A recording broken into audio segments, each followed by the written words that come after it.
Hello everyone, welcome back to Mr. Sleepy Crime. I know many of you enjoy listening to these videos as you fall asleep. So before you drift off, I'd love for you to leave a comment letting me know where in the world you're tuning in from, and if you're enjoying the story, don't forget to like and subscribe. Tonight's story is different from our usual mysteries. This is a tale of justice finally served, of modern science solving an old puzzle, and of a family that never gave up hope. We're traveling back to the autumn of 1994, to the college town of Corvallis, Oregon, where a young graduate student's life was cut tragically short. But our story doesn't end in 1994, it continues through 3 decades of investigation, false leads, and technological advances, culminating in a breakthrough that would finally bring Catherine Wells' killer to justice in 2024. This is a story about the power of perseverance, the incredible advances in forensic science, and how sometimes the smallest trace of evidence can speak volumes, even after 30 years of silence. So settle in, close your eyes, and let me take you through a case that proves that sometimes, justice may be delayed, but it is not denied. October 12, 1994, dawned crisp and clear in Corvallis, Oregon. The leaves on the Oregon State University campus had turned brilliant shades of orange and gold, and students bundled in sweaters and light jackets made their way between classes under a pale blue sky. It was the kind of Pacific Northwest autumn day that postcards are made of, beautiful, peaceful, full of promise. Catherine Wells loved days like this. The 23-year-old graduate student in environmental science had moved to Corvallis from Northern California 2 years earlier to pursue her master's degree, and she had fallen in love with Oregon's natural beauty.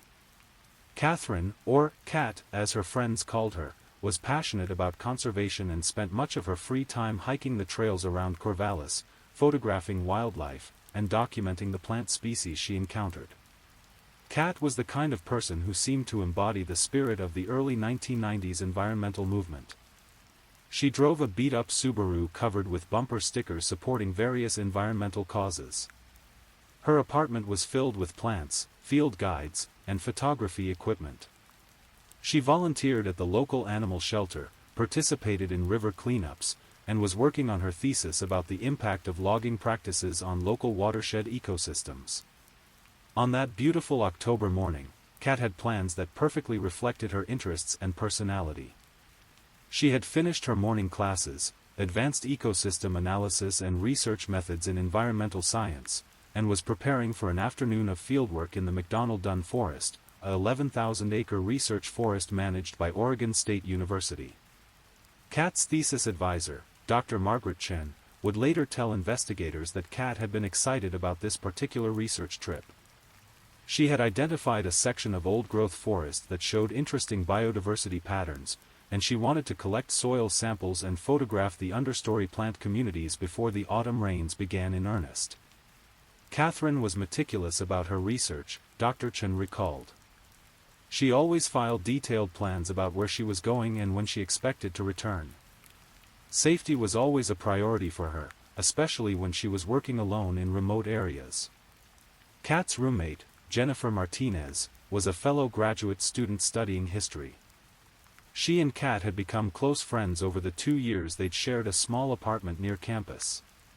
Jennifer remembered Kat's excitement about her research trip that morning.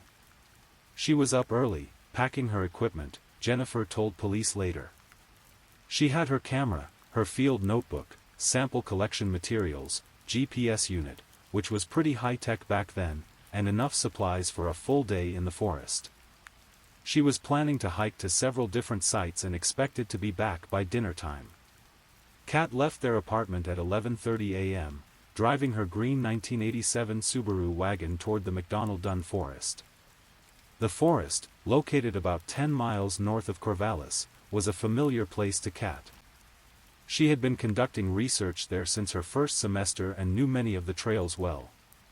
It was considered a safe area for students and researchers, with well-maintained roads and regular patrols by forestry staff. According to the timeline that investigators would later reconstruct, Kat arrived at the forest around noon and parked at a trailhead near Soap Creek Road. She signed the voluntary trail register, a habit that would prove crucial to the investigation, noting her planned route and expected return time. Kat's plan was to hike about 3 miles into the forest to reach a site she had designated as Research Plot 7 in her field notes. The area was accessible by a well-marked trail, but it was remote enough that she was unlikely to encounter other hikers on a Wednesday afternoon in mid-October. The last confirmed sighting of Kat alive came from a forestry worker named Bill Patterson, who was conducting routine trail maintenance in the area. Patterson would later tell investigators that he saw a young woman matching Kat's description around 1:30 p.m., hiking alone on the trail that led toward her research site. She seemed fine, Patterson remembered. She waved and said hello when I called out a greeting. She had a big backpack and looked like she knew where she was going. Nothing seemed unusual or concerning about the encounter. After that brief exchange with Patterson, Catherine Wells simply vanished. When Kat didn't return to the apartment by 8 p.m., Jennifer began to worry. Kat was always punctual and always called if her plans changed. Jennifer tried calling Kat's cell phone, but in 1994, cell coverage in remote forest areas was virtually non-existent, so she wasn't surprised when the calls went unanswered. By 10 p.m., Jennifer's concern had grown into genuine fear. She called Dr. Chen, who confirmed that Kat had not contacted her or returned any research materials. They agreed to call the Benton County Sheriff's Office. The initial missing person report was filed at 10:47 p.m. on October 12, 1994. Deputy Sandra Walsh took the call and immediately recognized the seriousness of the situation. An experienced graduate student, familiar with the forest and known for her caution, missing for nearly 10 hours past her expected return time, this wasn't someone who had simply lost track of time. By dawn on October 13, search and rescue teams were organizing at the McDonald Dunn Forest. What they would find there would launch an investigation that would span 3 decades and ultimately be solved by scientific techniques that didn't even exist in 1994. The search for Catherine Wells began at first light on October 13, 1994. Benton County Search and Rescue assembled a team of 20 volunteers, along with 2 tracking dogs and handlers from the Oregon State Police. The autumn morning was foggy and cool, with a light drizzle that made the forest floor slippery and obscured visibility. Search Coordinator Tom Bradley, a veteran of dozens of forest searches, started the team at Kat's car, which was still parked at the trailhead where she had left it the previous day. The vehicle was unlocked, not unusual for the area and era, and contained Kat's purse, with her wallet and identification still inside. Her car keys were missing, however, which would later prove to be a significant detail. The fact that Catherine left her purse in the car suggested she was planning to return, Bradley noted. She had taken only what she needed for her research trip.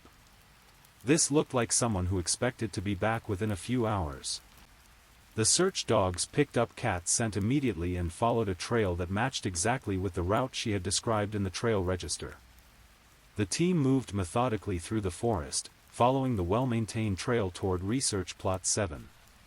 About 2 miles into the hike, the dogs became agitated and began following a different path, not the main trail, but a fainter track that branched off toward a more remote area of the forest.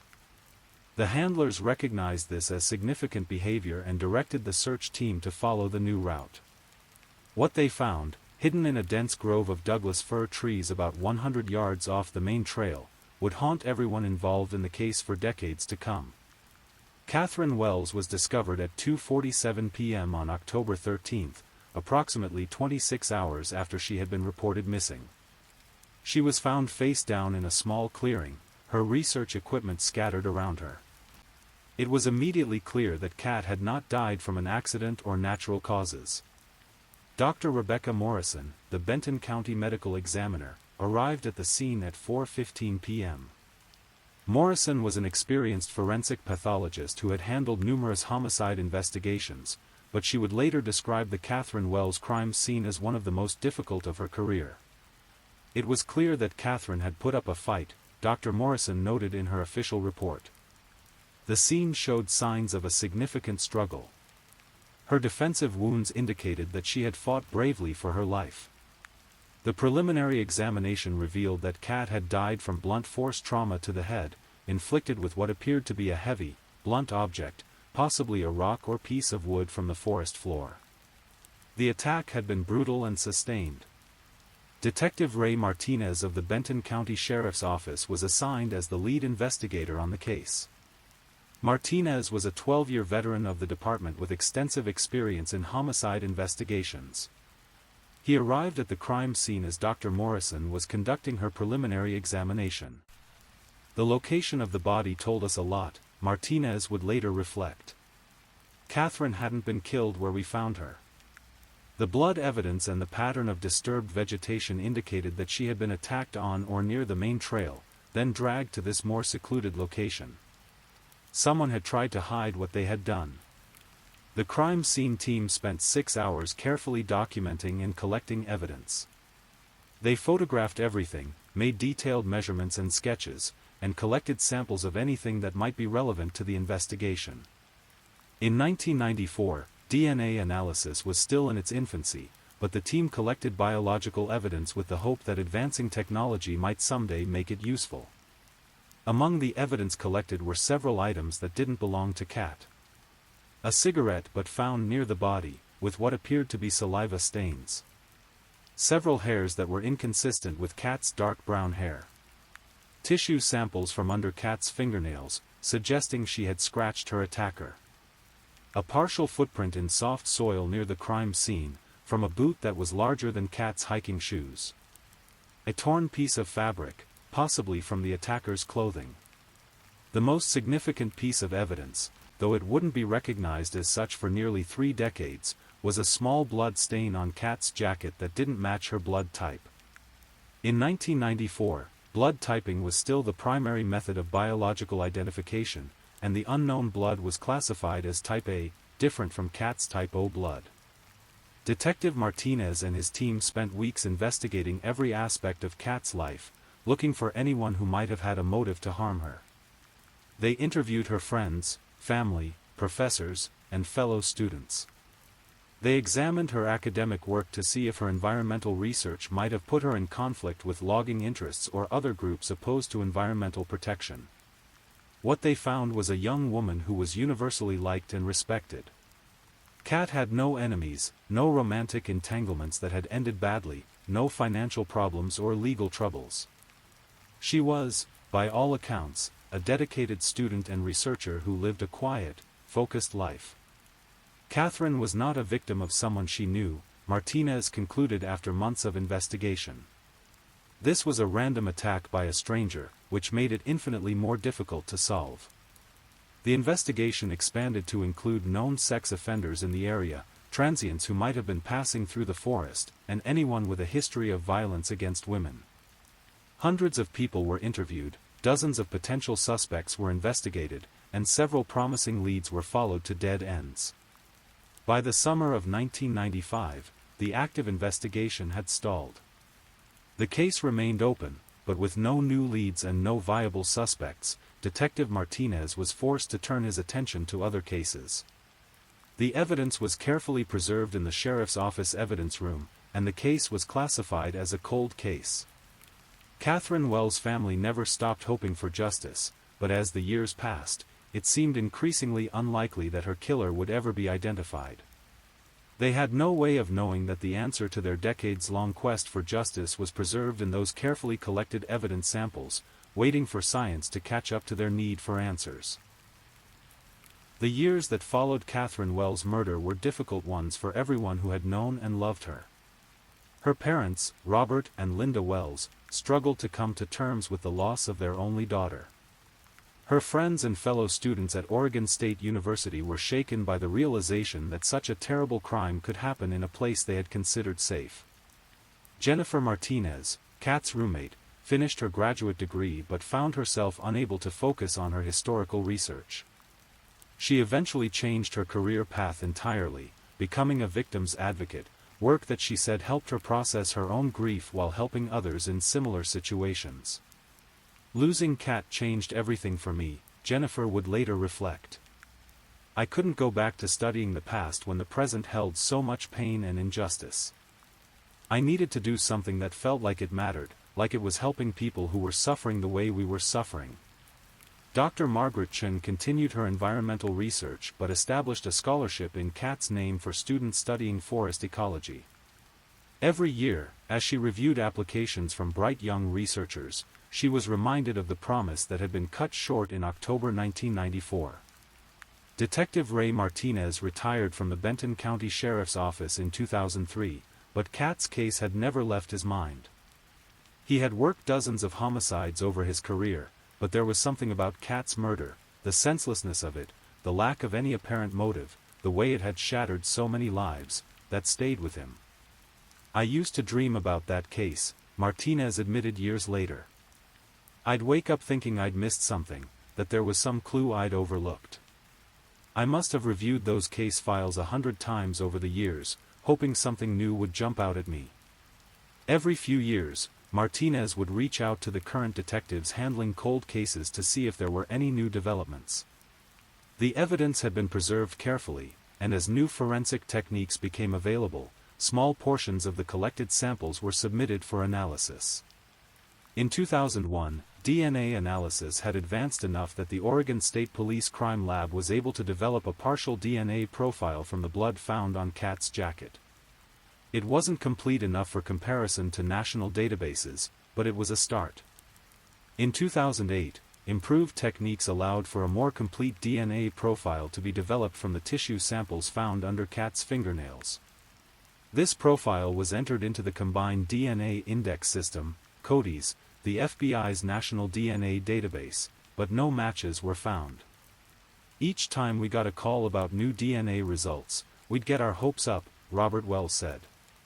But it was always the same story, they had DNA from the killer, but no one to match it to.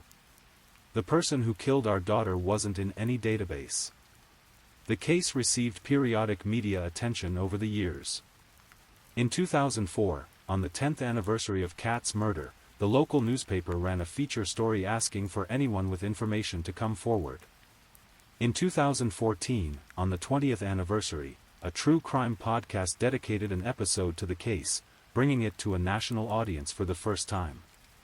These media appearances generated tips and potential leads, but none led to any breakthroughs. The killer, it seemed, had committed the perfect crime, leaving behind DNA evidence that technology couldn't yet use to identify him. Meanwhile, the field of forensic genetics was advancing rapidly. The development of STR, short tandem repeat, analysis in the 1990s had made DNA profiling more precise. The establishment of DNA databases in the 2000s had made it possible to link crimes across jurisdictions and identify repeat offenders. But perhaps the most significant development was happening outside of traditional law enforcement channels. Commercial DNA testing companies like 23andMe and Ancestry DNA were making genetic testing accessible to ordinary consumers who wanted to learn about their ancestry and find distant relatives. By 2015, millions of people had submitted their DNA to these services, creating vast databases of genetic information that, under the right circumstances, could be used for purposes their creators had never intended. The breakthrough in forensic genetics came with the 2018 arrest of Joseph James DeAngelo, the Golden State Killer, whose identity was discovered using a technique called investigative genetic genealogy. Detectives had uploaded DNA from crime scenes to a public genealogy database, found distant relatives of the killer, and then used traditional genealogy research to identify him. The success of the Golden State Killer case opened up new possibilities for solving cold cases like Cat's. But it would take several more years before the technique would be applied to her case, and the results would surprise everyone involved in the investigation. By 2020, Catherine Wells had been dead for 26 years. Her parents were now in their 70s, her friends had built careers and families, and an entire generation of Oregon State University students had come and gone without knowing her story. But in the evidence room of the Benton County Sheriff's Office, those carefully preserved samples were still waiting. And advances in science were finally about to give them a voice. In January 2023, Detective Sarah Kim was assigned to review cold cases for the Benton County Sheriff's Office. Kim was a 8-year veteran of the department who had developed a particular interest in cases that might benefit from new forensic techniques. The Catherine Wells case was high on her list of priorities. When I first read through the Catherine Wells file, I was struck by how thorough the original investigation had been, Kim noted. Detective Martinez and his team had done excellent work with the tools available to them in 1994. But I also realized that we now had tools they couldn't have imagined. Kim's first step was to contact Dr. Amanda Foster, a forensic geneticist at the Oregon State Police Crime Lab who specialized in investigative genetic genealogy. Dr. Foster had been involved in solving several cold cases using the new technique and was eager to apply it to the Wells case. The Wells case was ideal for investigative genetic genealogy, Dr. Foster explained. We had high-quality DNA samples that had been properly preserved for nearly 3 decades. The suspect's DNA profile was already in Cody's, so we knew we had good material to work with. The process of investigative genetic genealogy is complex and time-consuming. Unlike traditional DNA analysis, which looks for exact matches in law enforcement databases, genetic genealogy searches for partial matches that indicate family relationships, even distant ones. Dr. Foster began by uploading the suspect's DNA profile to GEDmatch, a public database that allows users to compare their DNA results across different testing companies. GEDmatch has become an important tool for law enforcement because users specifically opt in to allow their DNA to be searched by police. The initial results were promising. The suspect's DNA matched several users in the database at the level of third and fourth cousins, not close enough for direct identification, but close enough to begin building a family tree. Genetic genealogy is really detective work, Dr. Foster explained. Once we have those distant cousin matches, we have to use traditional genealogy research to work backwards and figure out who their common ancestors were, and then work forward to identify all the descendants who could potentially be our suspect. This phase of the investigation took several months. Dr. Foster, working with professional genealogist Michael Torres, painstakingly traced family lines through birth records, marriage certificates, obituaries, and other public documents. They were looking for male descendants of the common ancestors who would have been the right age to commit the crime in 1994. By August 2023, they had narrowed the suspect pool to about a dozen men. All were residents or former residents of Oregon, all had been between the ages of 20 and 40 in 1994, and all were descendants of families that the DNA evidence suggested could be related to Kat's killer. Detective Kim began the process of investigating each potential suspect. This involved looking at their criminal histories, their known whereabouts in October 1994, and any possible connections to the Corvallis area or to Catherine Wells herself. One name stood out immediately, David Allen Mitchell, a 52-year-old man living in Salem, Oregon, about 50 miles from Corvallis. Mitchell had been 22 years old in 1994 and had lived in Corvallis at the time, working as a laborer for a logging company that had contracts in the McDonald-Dunn Forest area. Even more significantly, Mitchell had a criminal history that included several arrests for assault and domestic violence, though he had never been convicted of a serious felony that would have required him to submit DNA to Cody's. David Mitchell fit our profile perfectly, Detective Kim noted. He was in the right place at the right time, he had a history of violence, and he was genetically related to the DNA we found at the crime scene. But we still needed to confirm that he was actually our suspect. The confirmation would require obtaining a sample of Mitchell's current DNA for direct comparison to the evidence from Kat's murder. This presented a challenge. Mitchell was not in custody and had not been arrested recently, so law enforcement couldn't simply collect his DNA through normal booking procedures. Detective Kim and her team decided to use a technique called genetic surveillance, legally obtaining discarded DNA from a suspect without their knowledge. This involved following Mitchell and collecting items he discarded in public places where he had no expectation of privacy. On September 15, 2023, undercover officers observed Mitchell eating lunch at a restaurant in Salem. After he left, they collected his coffee cup and utensils, which were submitted to Dr. Foster for analysis. The results came back on September 22, 2023. David Allen Mitchell's DNA was a perfect match to the DNA found at Catherine Wells' crime scene in 1994. After nearly 29 years, Kat's killer had finally been identified.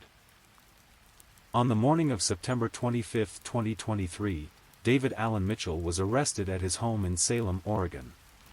Detective Kim, along with officers from the Marion County Sheriff's Office, served the arrest warrant at 6:30 a.m.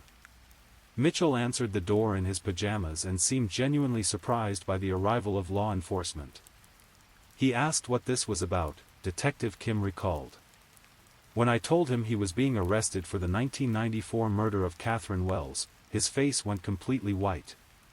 He didn't say anything else, but his reaction told me we had the right man. Mitchell was charged with second-degree murder, kidnapping, and sexual assault. The charging documents laid out the evidence against him: his DNA found under Kat's fingernails and on her clothing, his presence in the area at the time of the murder, and his history of violence against women. The news of the arrest sent shockwaves through the communities that had been touched by Kat's murder. For her family and friends, it was a moment they had waited for nearly 3 decades. "I never thought I'd live to see this day," said Robert Wells, Kat's father, now 78 years old. "Linda and I had started to accept that we might never know who killed our daughter. To finally have answers, to know that justice is possible even after all these years, it's overwhelming." Jennifer Martinez, Kat's former roommate, had become a victim's advocate in part because of her experience with Kat's unsolved murder. The arrest brought up complex emotions for her. "There's relief, of course," Jennifer said. "But also sadness that Kat can't be here to see this, and anger that this man got to live 29 years of freedom that he didn't deserve. Kat would have been 52 now.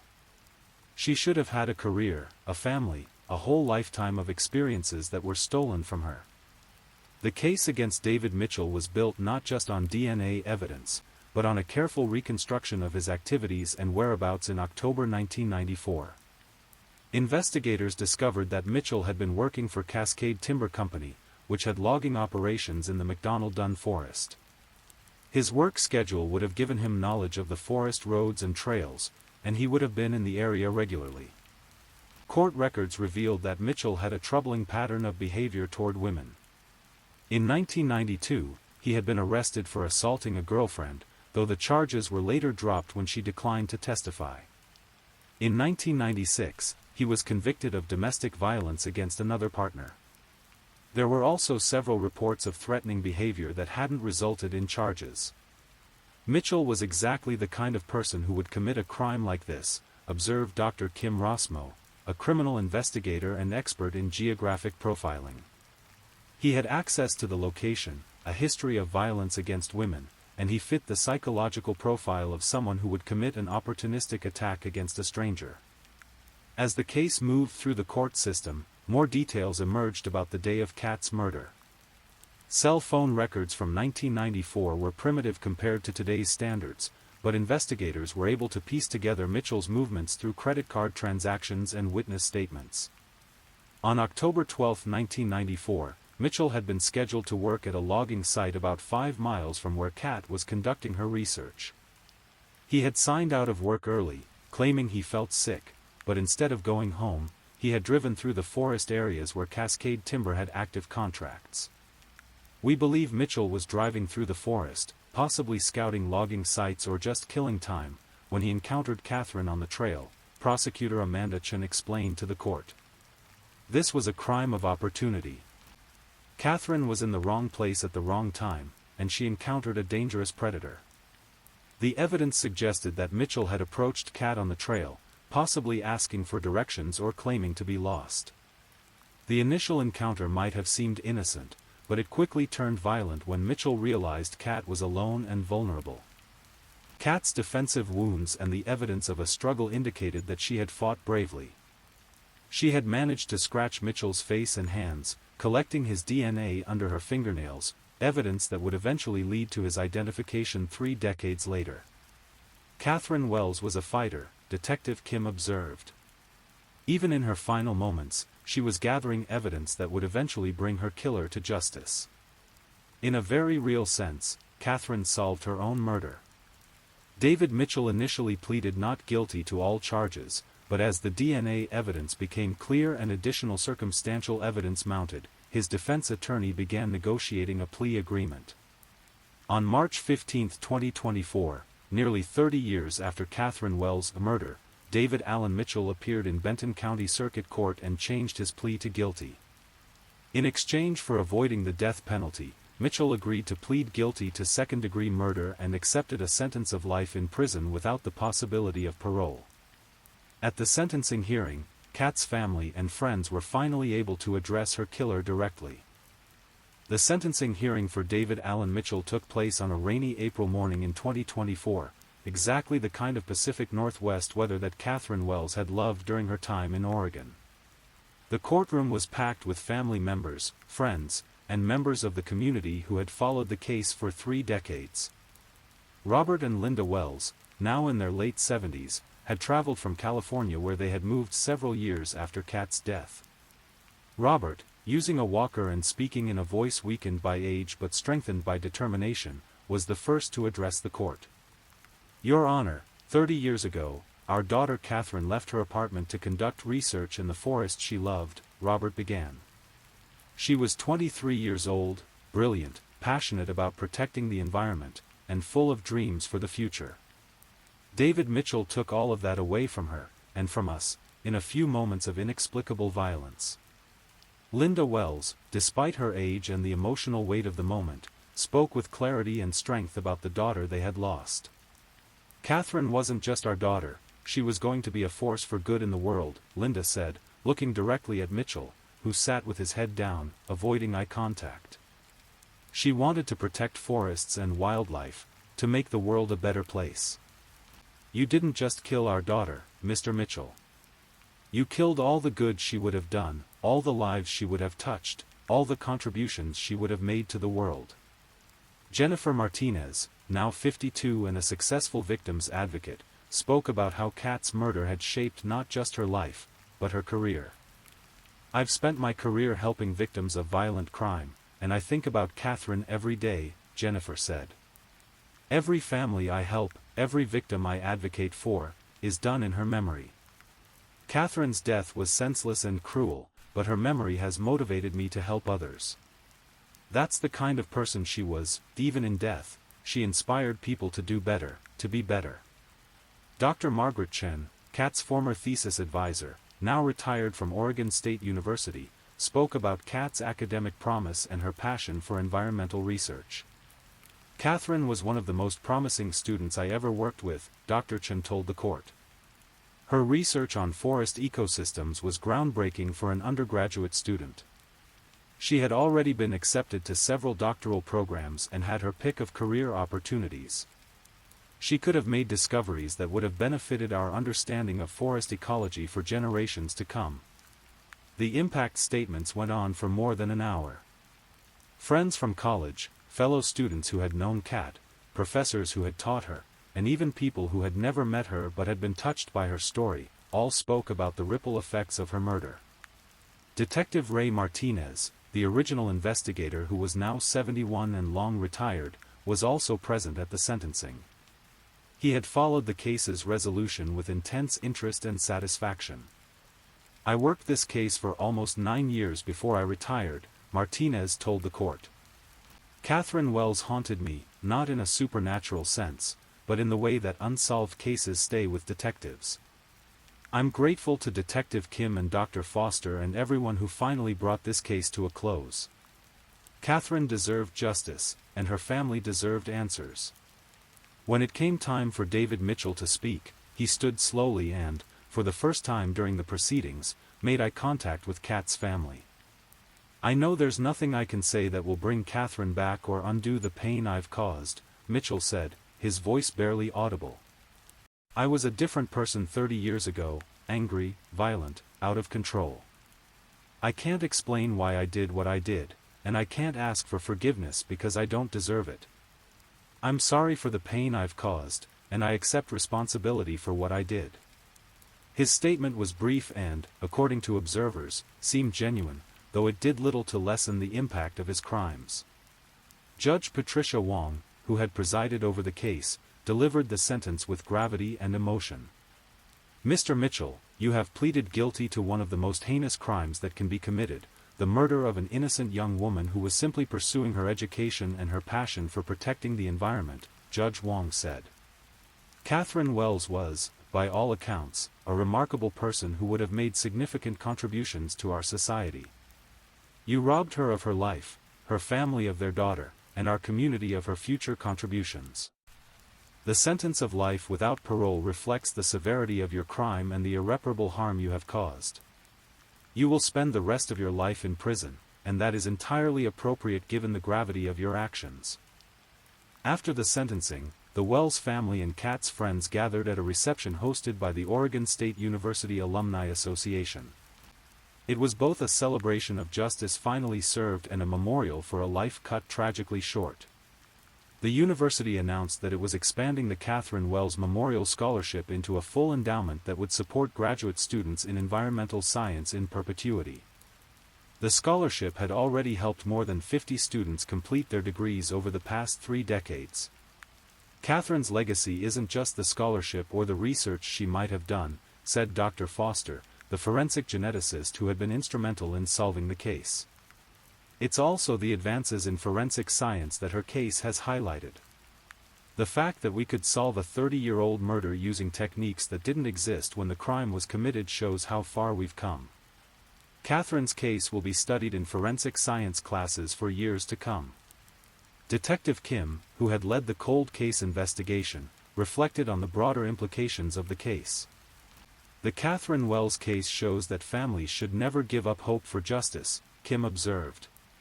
"Technology is advancing so rapidly that cases we thought were unsolvable just a few years ago are now being solved regularly. DNA evidence doesn't have an expiration date, and as long as it's properly preserved, there's always hope for resolution." The case also highlighted the importance of investigative genetic genealogy, a technique that has revolutionized cold case investigations since 2018. More than 500 cases have been solved using this method, bringing closure to families who had waited years or decades for answers. As the reception wound down, Linda Wells stood to make one final statement about her daughter and the long journey to justice. "Catherine always believed in the power of science to solve problems and make the world better," Linda said. "It's fitting that science, the field she loved, was ultimately what brought her killer to justice. She would have been fascinated by the genetic genealogy techniques that solved her case, and she would have been proud that her death led to advances that will help solve other crimes. We can't bring Catherine back, but we can remember her, honor her memory, and continue the work she would have done.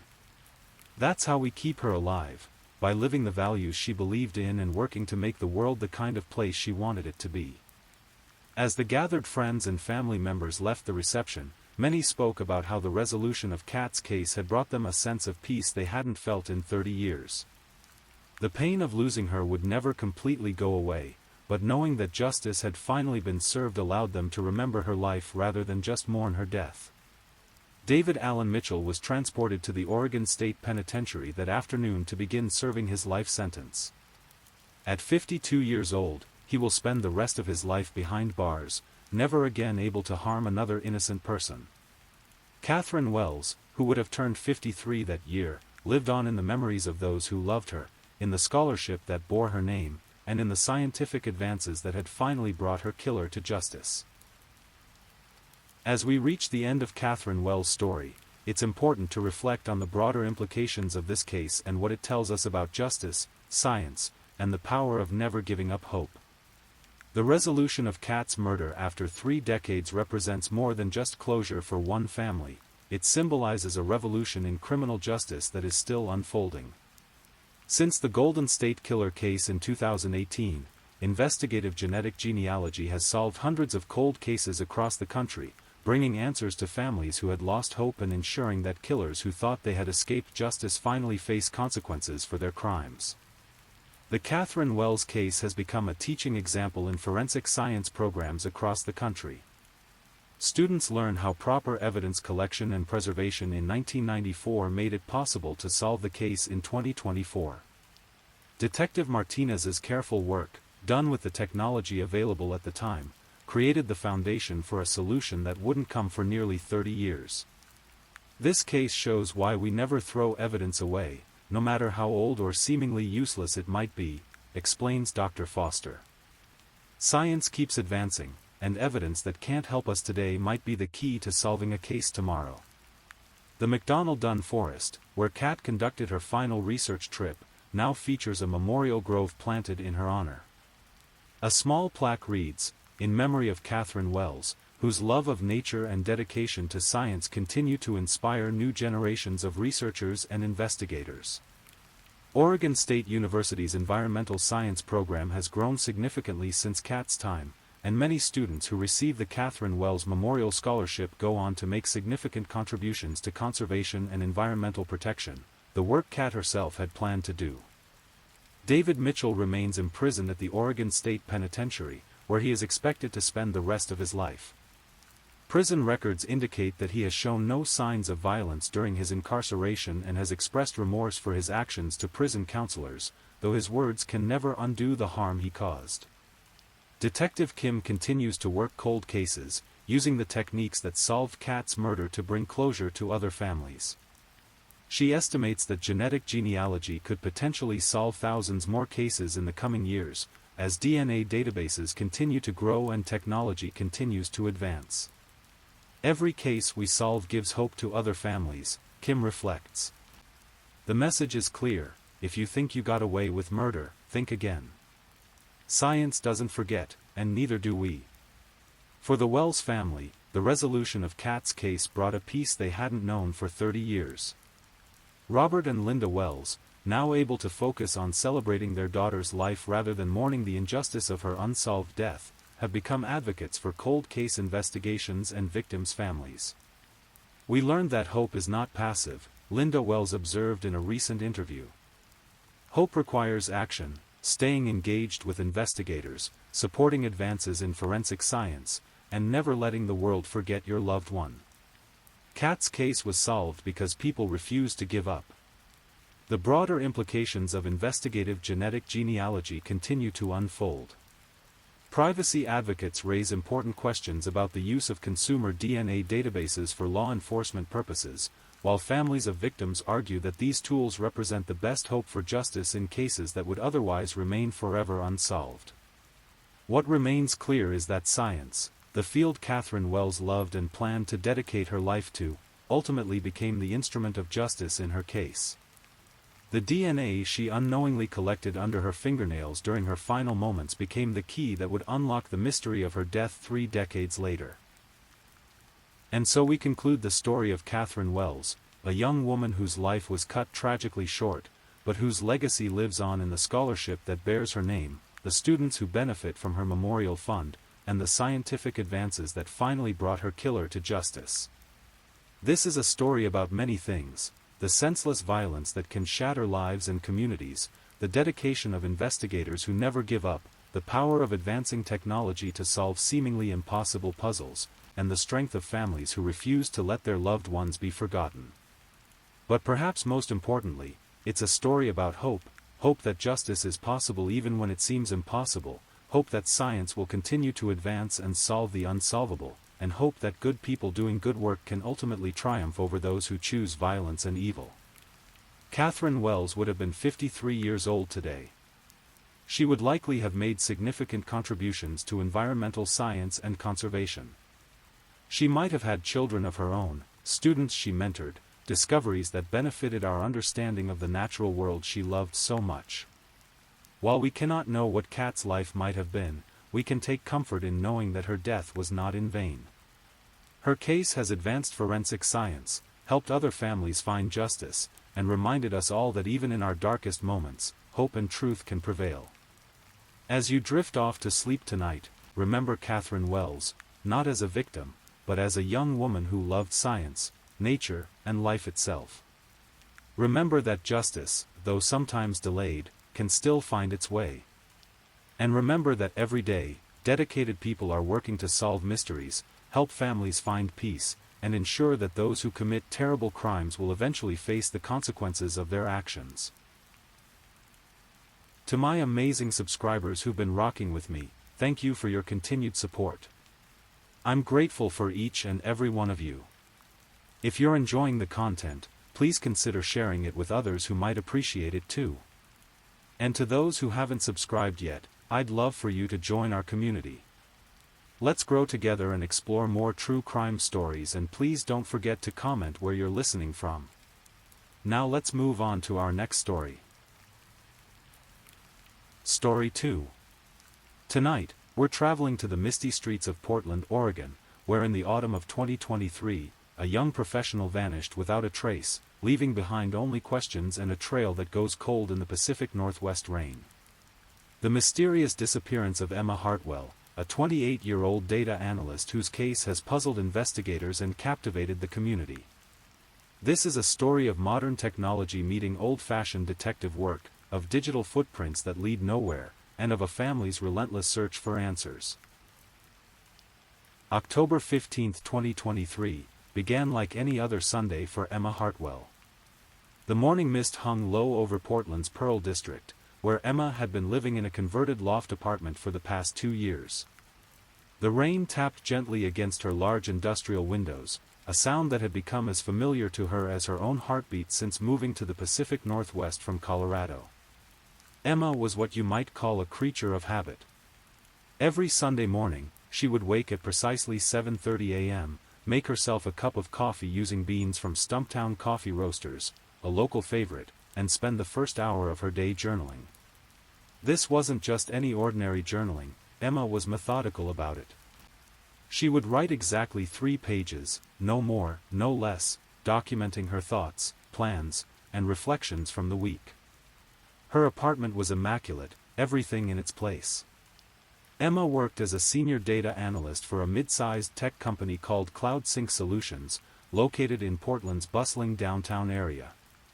She was known among her colleagues for her attention to detail, her quiet intelligence, and her ability to spot patterns in data that others missed. These same traits carried over into her personal life. Emma liked order, predictability, and routine. On this particular Sunday, Emma's journal entry was longer than usual. Her roommate, Sarah Chen, a graphic designer who worked mostly with local breweries and coffee shops, later told police that she could hear Emma typing on her laptop earlier than normal. Sarah didn't think much of it at the time. Emma often worked on personal projects or caught up on emails during the weekends. Around 10 a.m., Emma received a phone call from her mother, Linda Hartwell, who lived in Boulder, Colorado. It was their weekly check-in call, something they'd maintained religiously since Emma moved to Portland. Linda later described the conversation as completely normal. Emma talked about her work, mentioned that she was thinking of adopting a cat, and even discussed plans for Thanksgiving. She sounded happy, relaxed, perhaps a little tired from the week, but nothing unusual.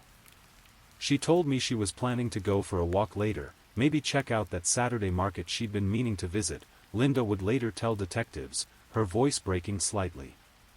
She said Portland was growing on her, that she finally felt like she was finding her place there. After the call with her mother, Emma spent the rest of the morning reading. She was working her way through a biography of Eleanor Roosevelt. Emma had always been drawn to stories of strong, independent women who made their mark on history. Sarah remembered seeing Emma curled up on their vintage leather couch, the one they'd found at an estate sale in the Hawthorne district, completely absorbed in her book. Around 1 p.m., Emma announced she was going out. This wasn't unusual. Despite her preference for routine, Emma enjoyed exploring Portland's diverse neighborhoods on weekend afternoons. She would often walk through the Forest Park trails, browse the Saturday market when it was open, or wander through one of the city's many unique districts. What was slightly unusual was what Emma chose to wear that day. Sarah noticed that instead of her typical weekend attire, jeans, sneakers, and a casual sweater, Emma had dressed more carefully. She wore dark gray slacks, a cream-colored blouse, and her good coat, a charcoal wool pea coat that she typically reserved for work or more formal occasions. I asked her if she had plans to meet someone, Sarah told investigators. She just smiled and said she might stop by a few places, nothing specific. But looking back, there was something different about the way she said it. Like she was. I don't know, like she was keeping something to herself. Emma grabbed her leather messenger bag, the one she'd bought during a trip to Pike Place Market in Seattle a few months earlier. She tucked her journal inside, along with her wallet, keys, and phone. She also grabbed an umbrella, a necessity in Portland, even when the rain seemed to be taking a break. "See you later," she called to Sarah as she headed toward the door. Those would be the last words anyone who knew Emma would hear her speak. At 1:27 p.m., Emma's keycard was used to access the garage of their apartment building. The building's security cameras captured her walking to her car, a silver 2019 Honda Civic that she'd bought certified pre-owned when she first moved to Portland. The footage shows Emma appearing calm and unhurried as she got into her car and drove out of the garage. What happened next would become the central mystery that investigators are still trying to solve more than 8 months later. In our modern world, we leave digital breadcrumbs everywhere we go. Our phones ping cell towers, our credit cards create transaction records, our cars' GPS systems log our routes. For someone like Emma, who lived much of her life online and worked with data for a living, these digital footprints should have painted a clear picture of her movements on October 15th. But Emma's case would prove to be anything but clear. The first sign that something was amiss came from Emma's phone data. At 1:45 p.m., her iPhone pinged a cell tower near the Burnside Bridge, indicating she was traveling east from downtown Portland. This made sense. The Burnside Bridge is a major thoroughfare that connects downtown Portland to the east side of the city, where many of the neighborhoods Emma enjoyed exploring were located. At 2:03 p.m., her phone pinged another tower near Southeast Division Street, in the heart of one of Portland's trendiest neighborhoods. Division Street is lined with restaurants, coffee shops, bookstores, and vintage clothing stores, exactly the kind of area where Emma might spend a Sunday afternoon browsing. But then, at 2:17 p.m., something strange happened. Emma's phone went silent. Detective Maria Santos, a 15-year veteran of the Portland Police Bureau who would eventually take the lead on Emma's case, explained to Emma's family that phones don't just stop communicating with cell towers unless something specific happens. The phone is turned off, the battery dies, or the phone is destroyed. The concerning thing about Emma's phone, Detective Santos would later reflect, was that it went from normal communication patterns to complete silence in a matter of minutes. There was no gradual weakening of signal that might indicate a dying battery, no failed connection attempts that might suggest technical problems. It just stopped. Emma's cell phone provider, Verizon, was able to provide detailed records of her phone activity that day. The last text message she sent was at 2:15 p.m., just 2 minutes before her phone went silent. It was sent to her work colleague and friend, Marcus Thompson, and simply read, "Hope you're having a good weekend. See you Monday." Marcus, a fellow data analyst at CloudSync Solutions, didn't think anything of the text at the time.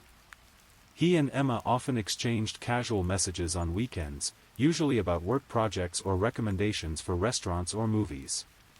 He replied about 20 minutes later with a message about Netflix recommendations, but Emma never responded. The credit card records told an even more puzzling story. At 2:11 p.m., Emma's debit card was used at a Starbucks location on Southeast Division Street. She purchased a medium coffee and a pastry, a transaction that fit perfectly with her Sunday afternoon routine. The barista who served her, a college student named Jake Morrison, would later tell police that Emma seemed completely normal during the interaction. She was polite, said thank you, seemed like she was maybe waiting for someone or going somewhere, Jake remembered. Nothing stood out about her. She just seemed like any other customer on a busy Sunday afternoon. But here's where the story takes its first truly mysterious turn. According to the store's security cameras, Emma never actually entered the Starbucks. The cameras clearly showed the counter where Jake served customers, and while the timestamp on Emma's card transaction matched Jake's memory of serving her, Emma herself was nowhere to be seen in the footage. The cameras also covered the entrance and most of the seating area, and there was no sign of Emma at any point during the relevant time period. It was like she was invisible, Detective Santos said. We had a card transaction, a witness who remembered serving her, and security footage that showed neither hide nor hair of her. In 15 years of doing this job, I'd never seen anything quite like it. The mystery deepened when investigators examined Emma's car. At 2:45 p.m., nearly half an hour after her phone went silent, her Honda Civic was captured on a traffic camera on Southeast Powell Boulevard, about 2 miles from the Starbucks where she had allegedly made her purchase. The camera clearly showed Emma's license plate, but the angle and image quality made it impossible to see who was driving the car. This traffic camera image would be the last confirmed sighting of Emma's vehicle. By 6 p.m. that evening, Sarah began to worry. Emma was usually home by dinner time on Sundays, and she always texted if she was going to be late. When Sarah tried calling Emma's phone, it went straight to voicemail, not the typical ring-then voicemail pattern of a phone that's turned on, but the immediate voicemail of a phone that's powered off. Sarah waited until 9 p.m. before calling Emma's mother in Colorado. Linda immediately knew something was wrong. Emma never, ever disappeared without telling someone where she was going, Linda would later tell reporters. She was the most responsible person I knew. Even as a teenager, she would leave notes if she was going to be 5 minutes late coming home from school. By midnight on October 15th, Linda Hartwell was on a red-eye flight from Denver to Portland, and Sarah had filed a missing person report with the Portland Police Bureau. The investigation into Emma Hartwell's disappearance was about to begin, and it would uncover mysteries that no one, not her family, not her friends, and not the experienced detectives assigned to the case, could have anticipated. Monday morning, October 16th, dawned gray and drizzling in Portland, typical weather for mid-October in the Pacific Northwest. While the city went about its normal business, Detective Maria Santos arrived at her desk at the Portland Police Bureau to find Emma Hartwell's missing person file waiting for her. Santos had seen her share of missing person cases over the years. Most resolved themselves within 48 hours, people staying with friends without telling family, brief mental health crises, simple miscommunications. But something about Emma's case immediately struck her as different. The first thing that caught my attention was how completely out of character this was, Santos recalled. When someone with Emma's personality and habits just vanishes, you pay attention. This wasn't someone who made impulsive decisions or lived unpredictably. Santos began with what she called the inner circle, the people closest to Emma who might have insights into her state of mind or recent activities. First on the list was Emma's roommate, Sarah Chen. Sarah met Santos at a coffee shop near Portland State University, not far from the apartment she and Emma shared. Even in the casual setting, Sarah appeared exhausted and worried, dark circles under her eyes suggesting she hadn't slept much the night before. Emma and I weren't best friends, Sarah told Santos honestly. We were good roommates, compatible, respectful of each other's space, friendly. But we didn't share deep personal details about our lives. I'm wondering now if I should have paid more attention. Sarah described Emma as quiet but not antisocial, organized but not obsessive, private but not secretive. She painted a picture of someone who was generally content with her life, perhaps a bit lonely at times, but not depressed or troubled. The only thing that seemed different lately was that she'd been spending more time on her laptop in the evenings, Sarah remembered. I assumed it was work, but now I'm wondering if she was. I don't know, maybe talking to someone online? Dating apps or something? Emma was pretty private about her romantic life. This observation would prove to be significant, though Santos didn't know it yet. Next, Santos spoke with Emma's colleagues at CloudSync Solutions. The company occupied 2 floors of a modern office building in downtown Portland, the kind of sleek, open-concept workspace that had become synonymous with the tech industry. Emma's manager, Patricia Wong, described Emma as one of their most reliable employees. Emma was the person you gave complicated projects to because you knew they'd be done correctly and on time, Patricia explained to Santos. She wasn't particularly social with the team, she'd join us for birthday celebrations and company events, but she didn't hang around after work or participate in happy hours. But she was well-liked and respected. Marcus Thompson, Emma's work friend who had received her last text message, provided more personal insights. He and Emma had started at Cloud Sync Solutions around the same time and had developed a friendship based on shared interests in data analysis and crime podcasts, a detail that Santos found particularly poignant. Emma was fascinated by true crime stories, Marcus told Santos. We'd often discuss cases we'd heard about on podcasts or seen in documentaries. She had this analytical mind that would pick apart the investigation techniques, point out things the police might have missed. It's weird to think about now. Marcus also confirmed Sarah's observation about Emma spending more time on her computer recently.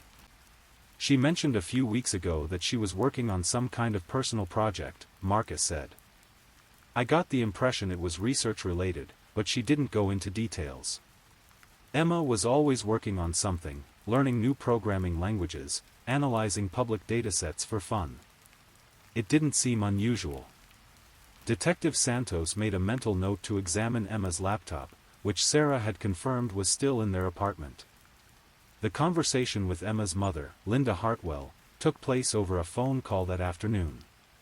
Linda had arrived in Portland that morning and was staying at a hotel downtown, coordinating with Sarah and waiting for news from the police. Linda provided the most complete picture of Emma's background and personality. Emma had grown up in Boulder, Colorado, as an only child. Her father had died in a car accident when Emma was in high school, an event that Linda said had made Emma more cautious and responsible, perhaps prematurely mature. After Tom died, Emma became very focused on security and planning, Linda explained. She always had backup plans, always told people where she was going. The idea that she would just disappear without a word is completely foreign to everything I know about my daughter. Linda also revealed something that would become crucial to the investigation. Emma had been adopted as an infant. We never made it a secret, Linda said. Emma knew from a young age that she was adopted, and she was fine with it. But about 6 months ago, she started asking more questions about her birth parents.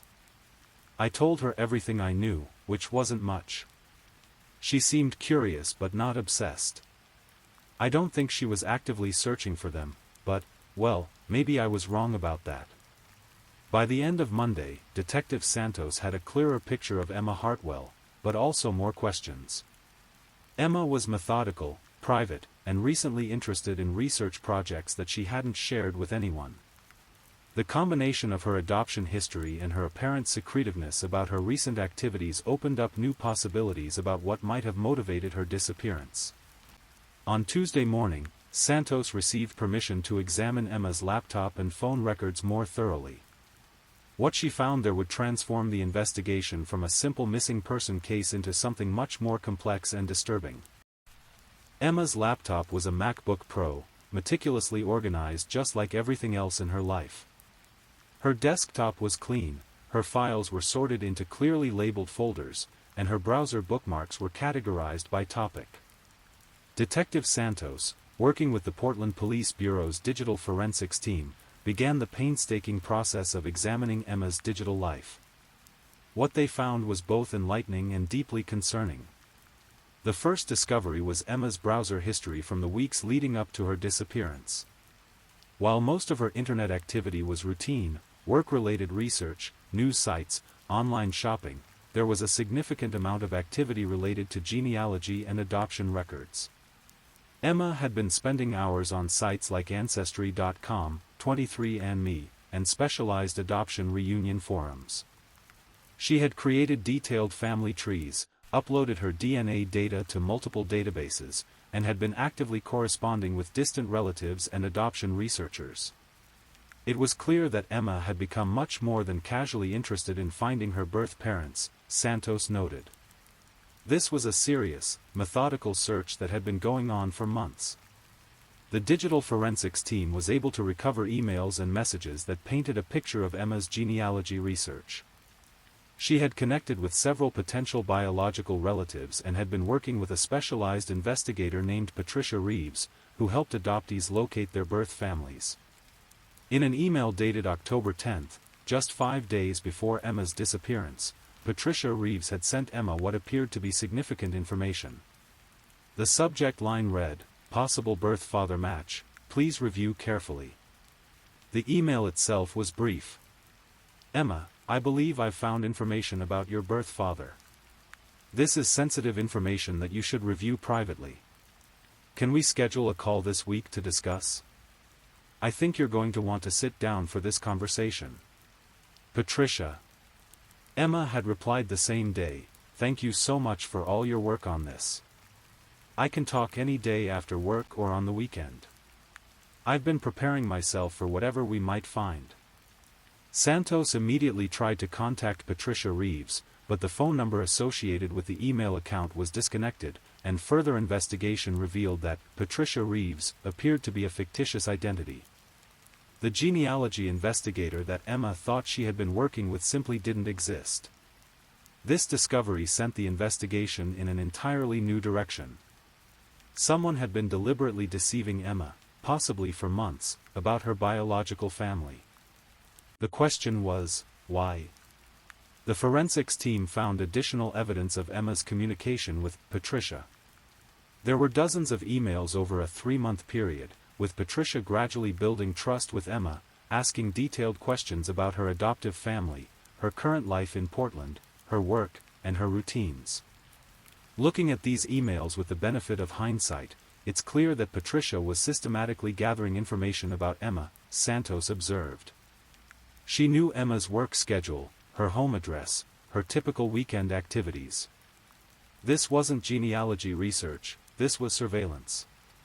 Even more disturbing were the details that Patricia had shared about Emma's supposed birth family. She had created an elaborate backstory involving Emma's birth mother, who she claimed had been a college student in Colorado in the mid-1990s, and a birth father who was allegedly a prominent businessman in the Pacific Northwest. According to Patricia's fiction, Emma's birth father was still alive and living in Oregon, possibly even in the Portland area. She hinted that he was wealthy, influential, and had been unaware of Emma's existence until Patricia had contacted him on Emma's behalf. Patricia was feeding Emma exactly what she wanted to hear, Santos realized. A birth father who was successful, local, and interested in connecting with her. It was almost too perfect. The last email exchange between Emma and Patricia had taken place on Friday, October 13, 2 days before Emma disappeared. Patricia had written, "I've spoken with your birth father, and he's very interested in meeting you. He's asked if you'd be willing to meet him this Sunday afternoon in Portland. He suggested somewhere public and comfortable, perhaps that Starbucks on Division Street that you mentioned you like. He said he could be there around 2 p.m. if that works for you." Emma's reply was enthusiastic, "Yes, absolutely. I can't believe this is finally happening. Should I bring anything? How will I recognize him?" Patricia's final email was brief, "He'll recognize you, you apparently look very much like your birth mother. He'll approach you when he sees you. Emma, I'm so happy I could help make this connection happen." Detective Santos stared at the screen as the implications of this correspondence became clear. Emma hadn't been randomly kidnapped or hadn't simply decided to disappear. She had been deliberately lured to that Starbucks on Division Street by someone who had spent months gaining her trust and learning her habits. The fact that Emma's debit card had been used at the Starbucks, but she hadn't appeared on security cameras, now made perfect sense. Someone else had used her card, either someone who had taken it from her or someone who had somehow obtained her card information. But who was behind the elaborate deception, and what had they wanted with Emma? Santos knew that the investigation had just become much more serious. Emma Hartwell wasn't a missing person, she was very likely the victim of a carefully planned abduction. With the revelation that Emma had been deliberately targeted and lured by a fake genealogy investigator, Detective Santos knew she needed to expand the investigation significantly. This was no longer a case that could be solved by examining Emma's immediate circle of family and friends, this required federal resources and specialized expertise. Santos contacted the FBI's Portland field office and requested assistance with what now appeared to be an interstate kidnapping case.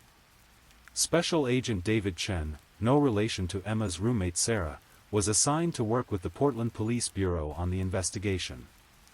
Agent Chen brought resources that the local police didn't have: access to advanced digital forensics tools, national databases, and expertise in cases involving online deception and predatory behavior.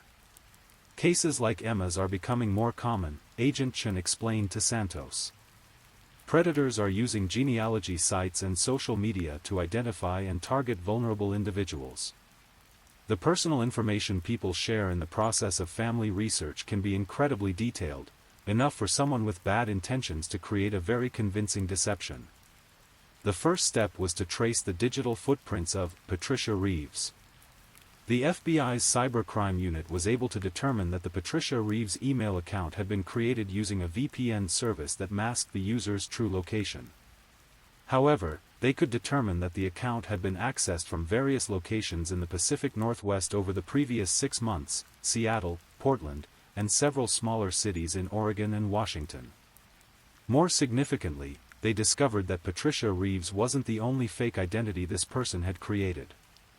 The same techniques and digital signatures were associated with at least 3 other fictitious genealogy investigators who had been active on various adoption and family search forums. This person wasn't just targeting Emma, Agent Chen realized. This was a larger operation, possibly involving multiple victims. The FBI began reaching out to other police departments in the region to see if there were similar cases of missing persons who had been involved in genealogy research. What they found was deeply troubling. Over the previous 2 years, at least 4 other adopted individuals in the Pacific Northwest had gone missing under circumstances similar to Emma's. All had been involved in searching for their birth families, all had been in communication with fake genealogy investigators, and all had disappeared after arranging meetings with supposed biological relatives. The victims were remarkably similar: all were adults in their 20s or 30s, all were adopted as infants, all lived alone or with roommates rather than spouses or partners, and all had been methodical and private about their family search efforts. We were looking at what appeared to be a serial predator who was specifically targeting adopted adults, Santos noted. Someone who understood that people searching for their birth families would be emotionally vulnerable and more likely to take risks they wouldn't normally take. The other missing persons were Jennifer Walsh, 31, a nurse from Eugene, Oregon, who disappeared in March 2022 after arranging to meet her alleged birth mother at a coffee shop.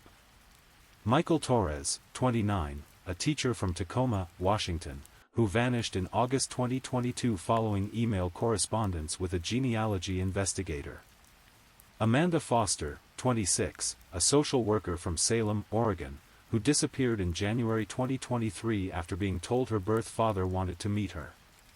Ryan Chen, 33, a software developer from Bellingham, Washington, who went missing in June 2023 under nearly identical circumstances to Emma's case.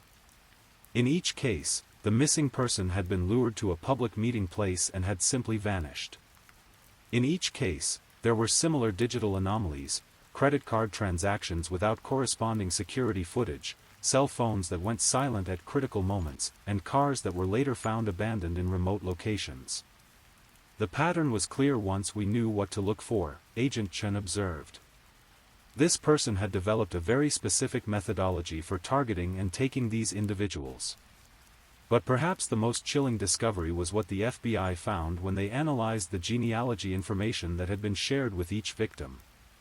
While the fake investigators had told different stories to different people, there were subtle similarities in the fictional family histories they created.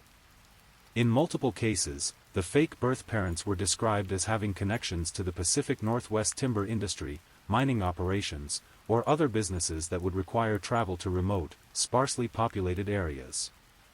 The fictional birth fathers were often described as successful but reclusive, the kind of people who might live in isolated locations and value privacy.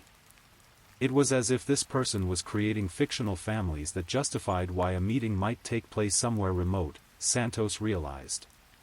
They were setting up scenarios where it would seem reasonable for someone to drive to an isolated location to meet a birth parent. With 5 similar cases now linked, the FBI created a task force dedicated to finding the person or persons responsible for what appeared to be a systematic campaign of abduction targeting adopted adults. The case was given the code name Operation Family Tree. But even as the investigation expanded and resources increased, Emma Hartwell remained missing, and time was running out to find her alive. 3 weeks into the investigation, the breakthrough came from an unexpected source. Agent Chen received a call from the Seattle Police Department about a case that initially seemed unrelated to Operation Family Tree. A 34-year-old woman named Lisa Park had contacted Seattle police to report a disturbing encounter she'd had the previous weekend. Lisa was adopted and had been searching for her birth family for several months. She had been in email communication with a genealogy investigator named Robert Walsh, who claimed to have found her birth parents. Lisa had arranged to meet Robert at a coffee shop in Seattle's Capitol Hill neighborhood. But when she arrived at the meeting location, something felt wrong. The man who approached me said he was Robert, but he didn't look anything like I'd expected, Lisa told the Seattle detective. He seemed nervous, kept looking around, and asked me to come with him to meet my birth mother, who he said was waiting in his car. Lisa's instincts told her not to go. She made an excuse about needing to use the restroom and instead slipped out the back of the coffee shop and went home. When she tried to contact Robert Walsh later, all of his email accounts had been deleted.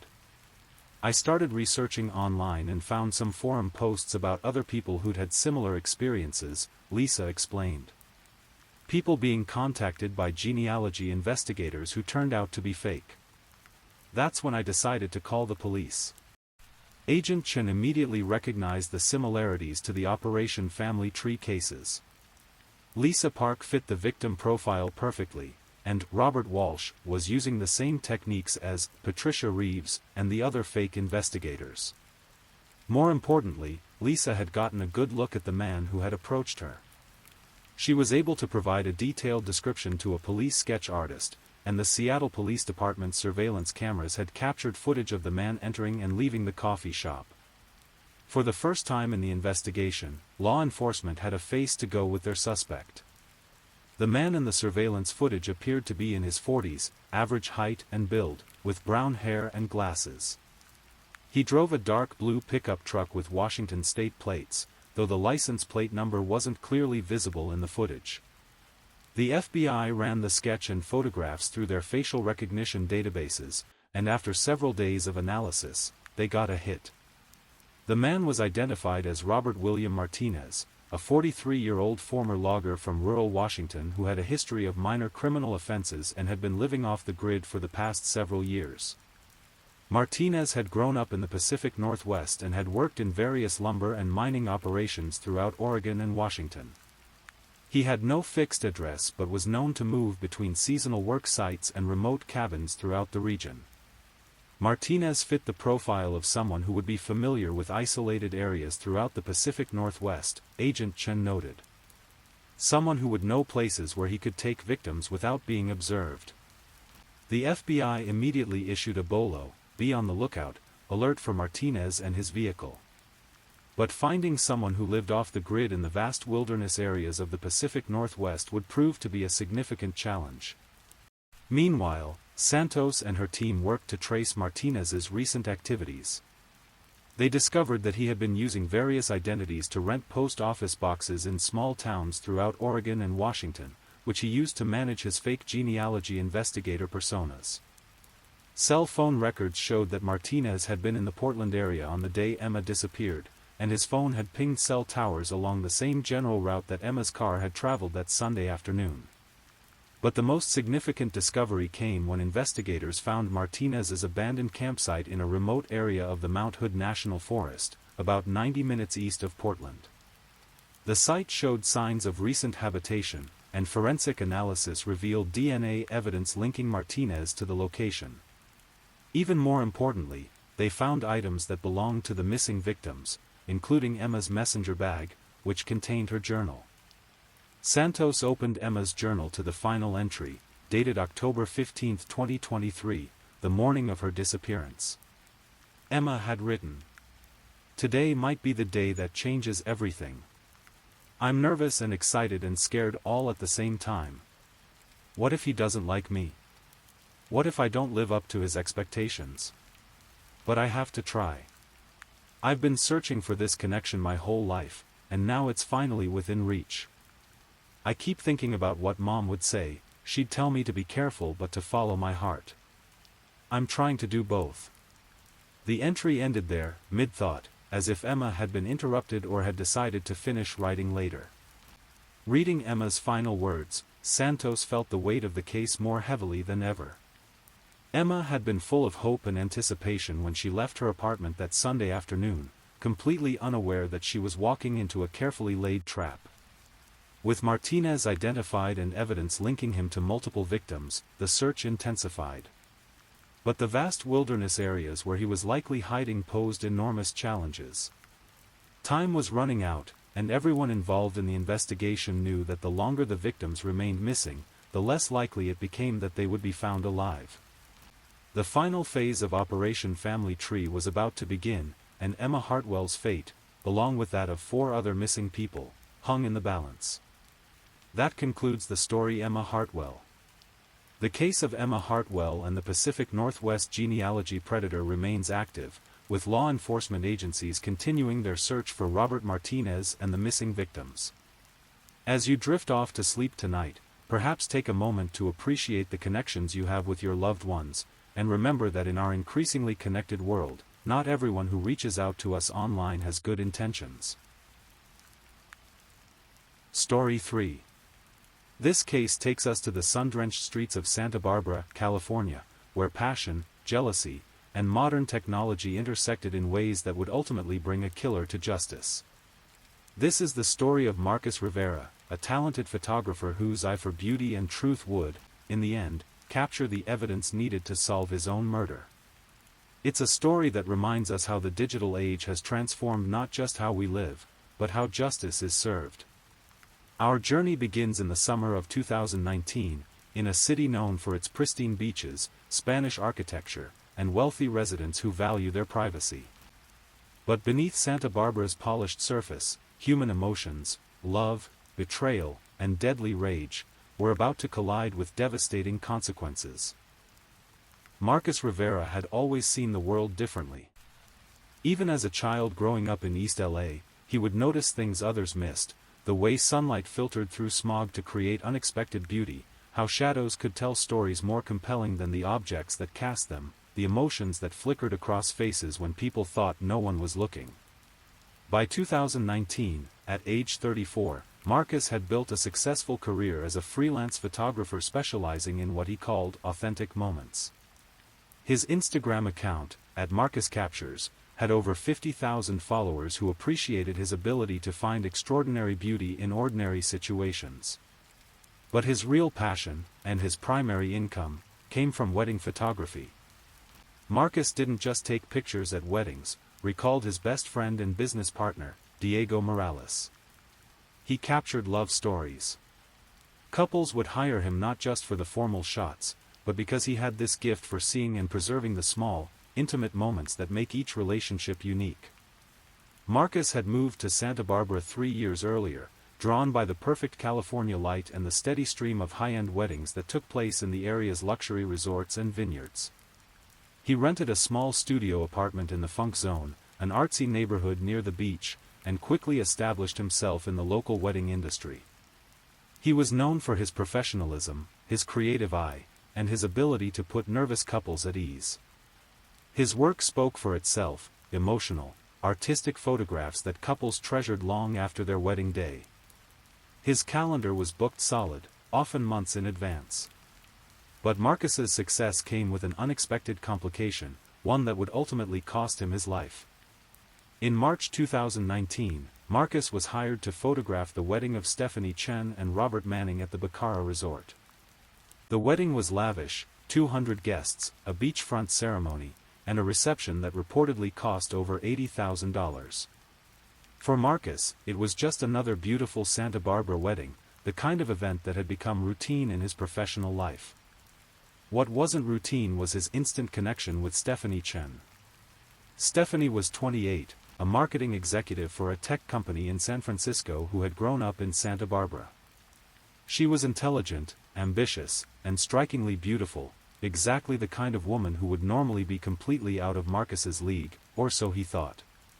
The chemistry between them was obvious to everyone at the wedding, remembered Elena Vasquez, who worked as Marcus's assistant that day. But Stephanie was marrying someone else, so we all just assumed it was one of those brief, meaningless attractions that happen sometimes.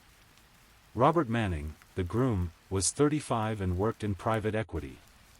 He came from old Santa Barbara money. His family owned several businesses in the area and had been prominent in local society for generations. Robert was used to getting what he wanted, and what he wanted was Stephanie as his trophy wife. The wedding proceeded without incident. Marcus took hundreds of photographs, capturing every moment from the ceremony to the late-night dancing. But those who knew him well noticed something different in his demeanor, a distraction, an unusual intensity when he was photographing the bride. "I could tell something was happening," Diego said later. Marcus was always professional, but that day he seemed, I don't know, more focused on Stephanie than on the wedding as a whole. I should have said something, but it wasn't my place. 3 days after the wedding, Marcus delivered the edited photographs to the happy couple. Standard practice was to provide a digital gallery and a few prints, then move on to the next job. But in this case, Marcus found himself unable to stop thinking about Stephanie Manning. 2 weeks later, he sent her a private message through Instagram.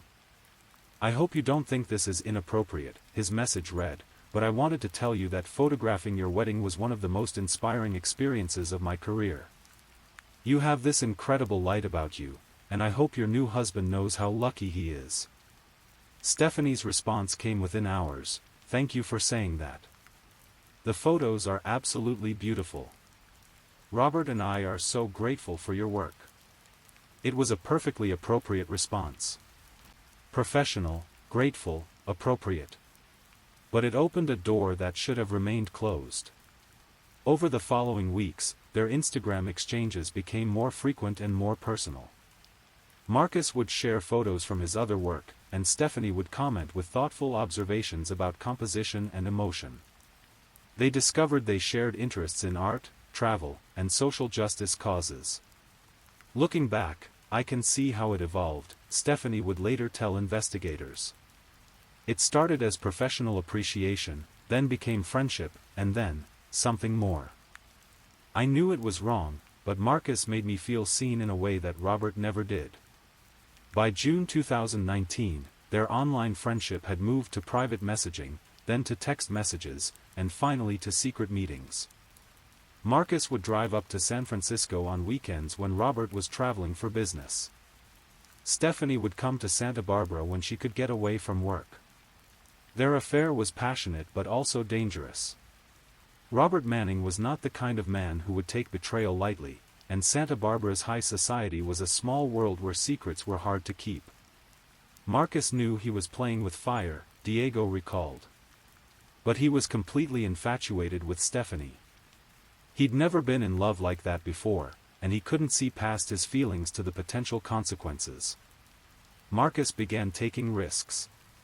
He would photograph Stephanie during their secret meetings, capturing intimate moments that he saved in a password-protected folder on his computer. He started talking about her to close friends, describing her as the one and hinting that he was involved with someone special. In August 2019, Marcus made a decision that would set the tragic events in motion. He told Stephanie that he wanted her to leave Robert and move in with him in Santa Barbara. He was ready to go public with their relationship and start a life together. Stephanie's response was not what he expected. "I can't do that, Marcus," she told him during what would be their last secret meeting. "Robert would destroy both of us. You don't understand what kind of man he is or what kind of family he comes from. This has to end." Marcus was devastated. He had given up other relationships, turned down job opportunities in other cities, and organized his entire life around the hope of a future with Stephanie. Her rejection felt like a betrayal of everything they had shared. He became obsessed, Elena remembered. After Stephanie ended things, Marcus couldn't let go. He would spend hours looking at the photos he'd taken of her, both at the wedding and during their affair. He started talking about exposing her marriage, about telling Robert the truth.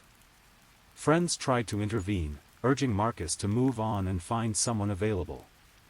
But Marcus had convinced himself that Stephanie was just scared and that if he could find the right way to approach the situation, she would change her mind. In early September 2019, Marcus made a decision that would seal his fate. He decided to confront Robert Manning directly, to tell him about the affair and try to convince him to let Stephanie go. It was a plan born of desperation and romantic delusion. Marcus genuinely believed that if Robert knew the truth about Stephanie's feelings, he would agree to a divorce and everyone could move on with their lives. He had no idea that Robert Manning already knew about the affair and had been planning his response for weeks.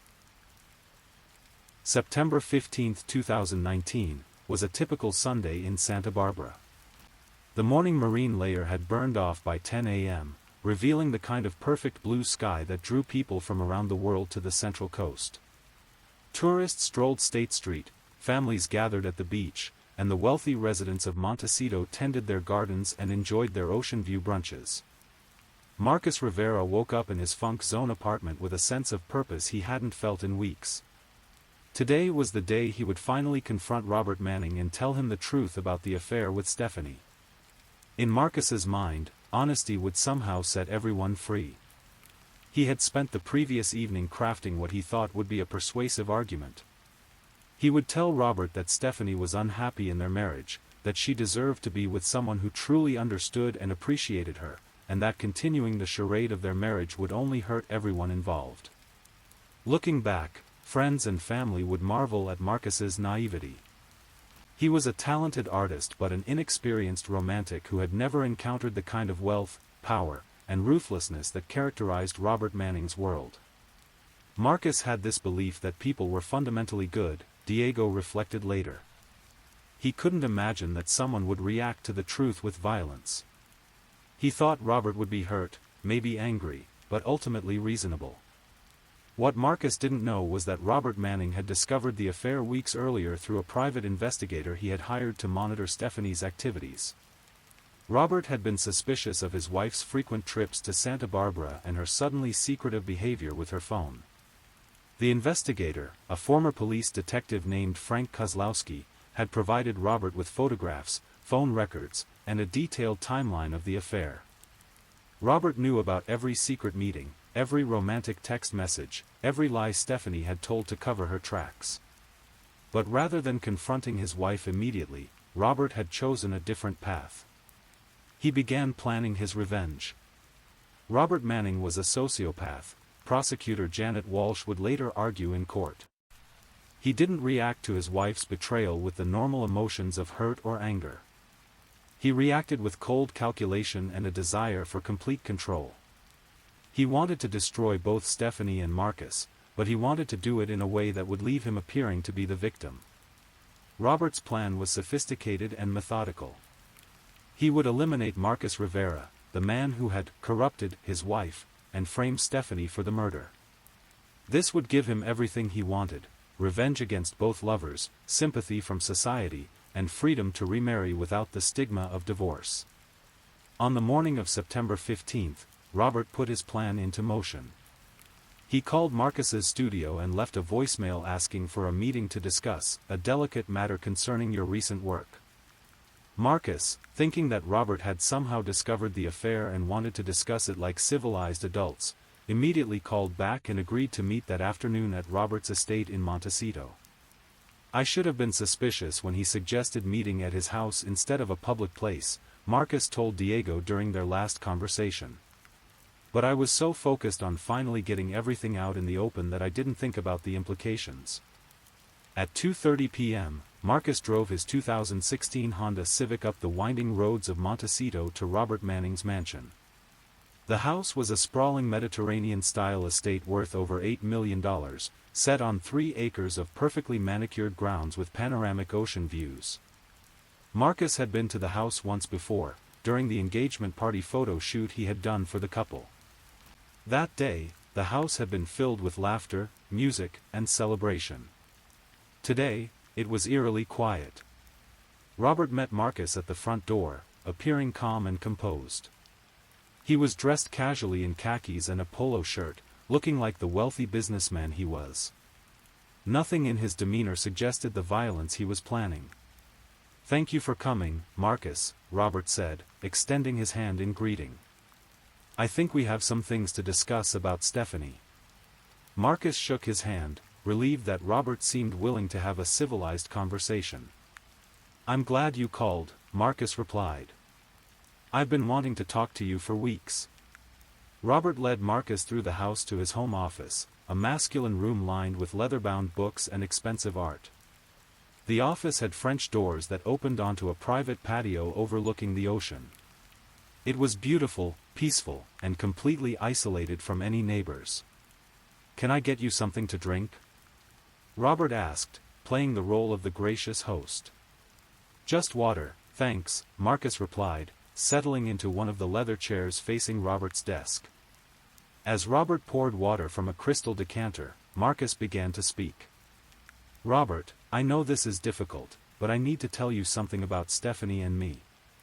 We've been involved for several months now. I know that's hard to hear, but I think you should know that she's not happy in your marriage." Robert handed Marcus the glass of water and sat down behind his desk, his expression unreadable. "Go on," Robert said quietly. Encouraged by what he interpreted as calm acceptance, Marcus continued. "I love her, Robert. And I believe she loves me. I think the best thing for everyone would be for you to let her go. You both deserve to be with people who truly make you happy."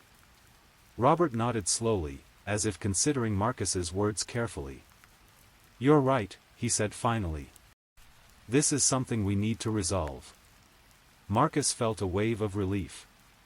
This was going better than he had dared to hope. "I'm so glad you understand," Marcus said. "I was worried you might react badly to the news." "Oh, I am reacting badly," Robert replied, his voice still eerily calm. "You just can't see it yet." Before Marcus could process the meaning of those words, Robert opened his desk drawer and pulled out a Glock 19 pistol. "You see, Marcus, I've known about your affair with my wife for over a month," Robert said, pointing the gun at Marcus's chest. "I hired a private investigator to document every detail of your betrayal. I know about every secret meeting, every text message, every photograph you took of her." Marcus's face went white. He set down his water glass with a trembling hand and raised both hands in front of him. "Robert, please. Let's talk about this. I know you're angry, but violence isn't the answer." "You're wrong about that," Robert replied. "Violence is exactly the answer. You thought you could steal my wife and humiliate me in front of my entire social circle. You thought there would be no consequences for your actions." Marcus stood up slowly, his hands still raised. "I never meant to hurt you.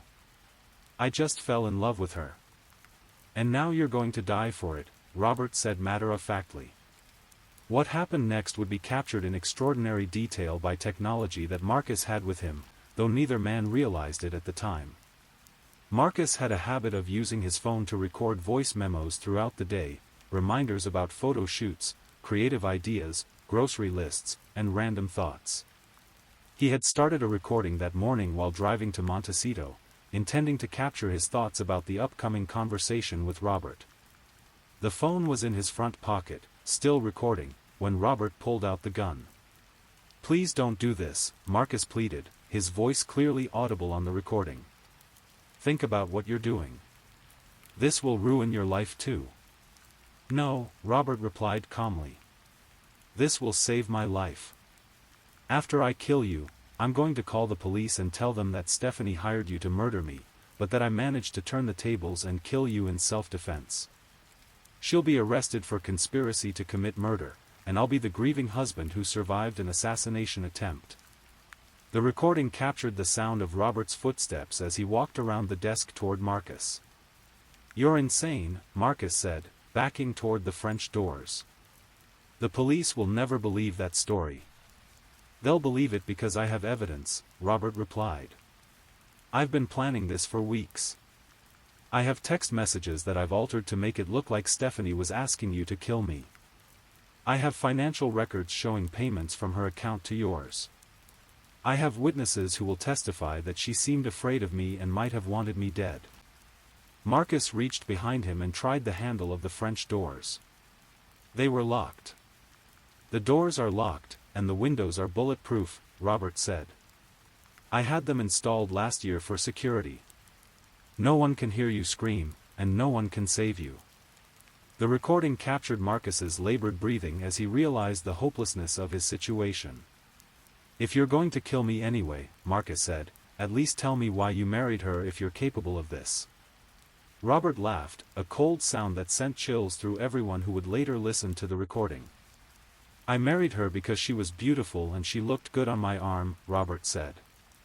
I never loved her. Love is weakness. I owned her, just like I own everything else in my life. You tried to steal my property, and now you're going to pay the price. The recording captured the sound of the safety being released on Robert's gun. Wait, Marcus said desperately. Before you do this, I need to tell you something. Stephanie never loved you either. She told me she married you for your money and your social status. She said you were boring in bed and that she fantasized about other men every time you touched her. It was a cruel lie, designed to hurt Robert in his final moments, but it had an unexpected effect. Instead of enraging Robert, it seemed to amuse him. I know, Robert said. I never cared whether she loved me. I just wanted to own her. The recording captured the sound of Robert's footsteps as he moved closer to Marcus. Any last words? Robert asked. Marcus's response would haunt everyone who heard the recording. Tell Stephanie I'm sorry I couldn't save her from you. The gunshot was deafeningly loud on the recording. Marcus's phone, still in his pocket, captured the sound of his body hitting the floor, Robert's satisfied sigh, and then the killer's footsteps as he began to implement the next phase of his plan. The sound of the gunshot echoed through Robert Manning's home office at 3:47 p.m. on September 15, 2019. Marcus Rivera lay dead on the Persian rug, his blood slowly seeping into the expensive fibers. Robert Manning stood over the body, feeling a sense of satisfaction and control that he hadn't experienced since discovering his wife's affair. But Robert's work was far from over. He had spent weeks planning not just the murder, but the elaborate frame-up that would make his wife take the blame for his crime. The phone in Marcus's pocket was still recording, though Robert had no idea. Over the next hour, that recording would capture the chilling sounds of a sociopath methodically destroying 2 lives while believing himself to be completely in control. Robert's first step was to stage the scene to support his planned story. He needed to make it look like he had killed Marcus in self-defense during a home invasion that Stephanie had arranged. He retrieved a crowbar from his garage and used it to break one of the French doors from the outside, creating the appearance of forced entry. He scattered some papers around his office and knocked over a lamp to suggest a struggle. He even scratched his own face and arms to create injuries that would support his claim of fighting for his life. He was incredibly methodical, Detective Lisa Chen would later observe. Every detail was calculated to support his story. He understood that the physical evidence would be crucial, so he created exactly the evidence he needed. Next, Robert planted evidence to implicate Stephanie. He took Marcus's phone and used it to send a text message to Stephanie that read, "It's done. The money better be in my account tomorrow like we agreed." He then used Stephanie's phone, which he had secretly cloned weeks earlier using spyware, to send a reply, "Thank you. I can finally be free." These fabricated text messages would be crucial to his plan. They would suggest that Stephanie had hired Marcus to kill Robert, providing both motive and apparent evidence of conspiracy. Robert's next step was more diabolical.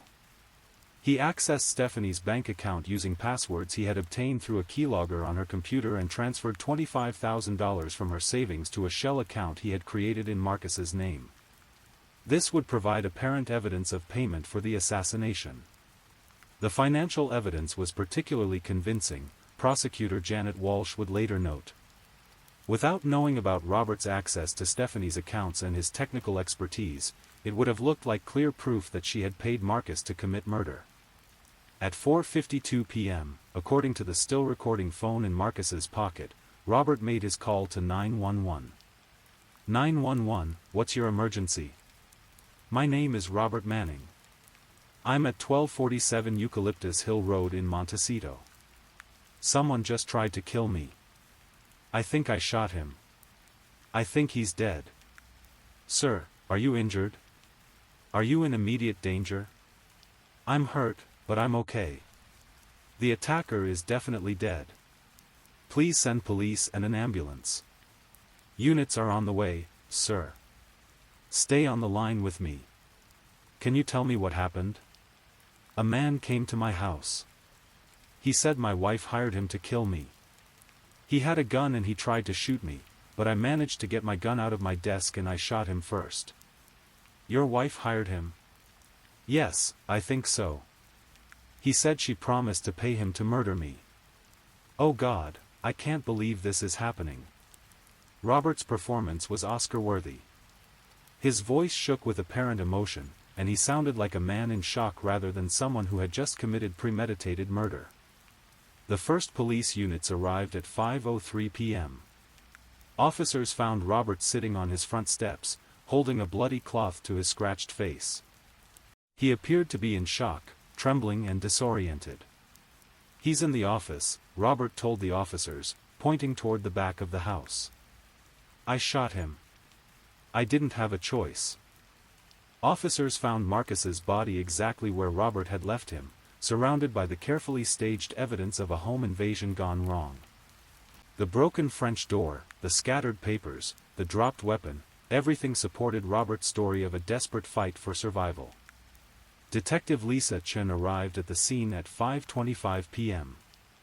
Chen was a 15-year veteran of the Santa Barbara County Sheriff's Office with extensive experience in homicide investigations.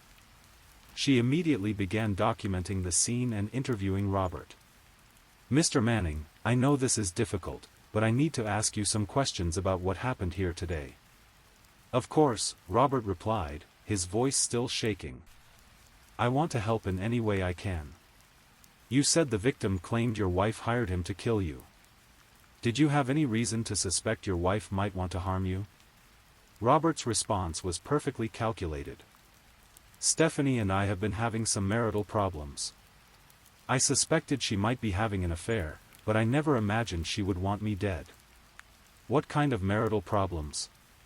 She's been distant lately, secretive about her phone and her activities. She's been taking trips to Santa Barbara without me, claiming it was for work, but I was starting to wonder if there was another reason. Detective Chen made notes as Robert spoke. His story was consistent and detailed, and the physical evidence seemed to support his claims. Do you recognize the victim?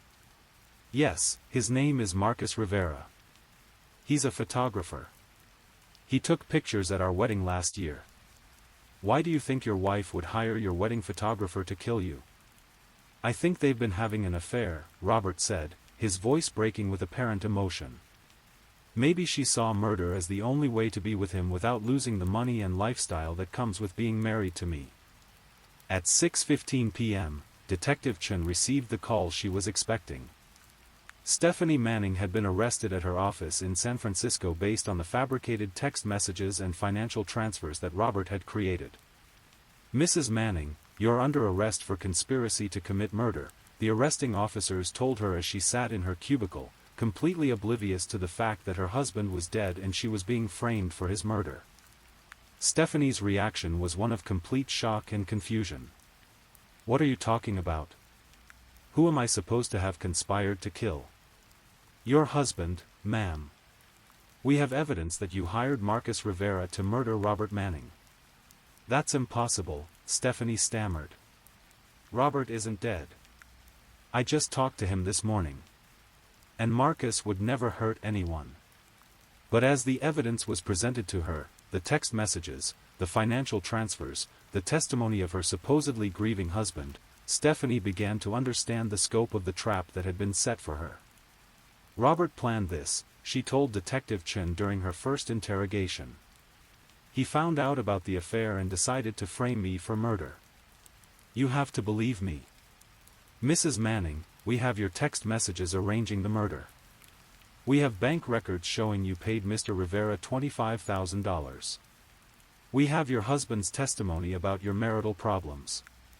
What evidence do you have that this is all fabricated? Stephanie had no answer. Robert had been too thorough, too clever.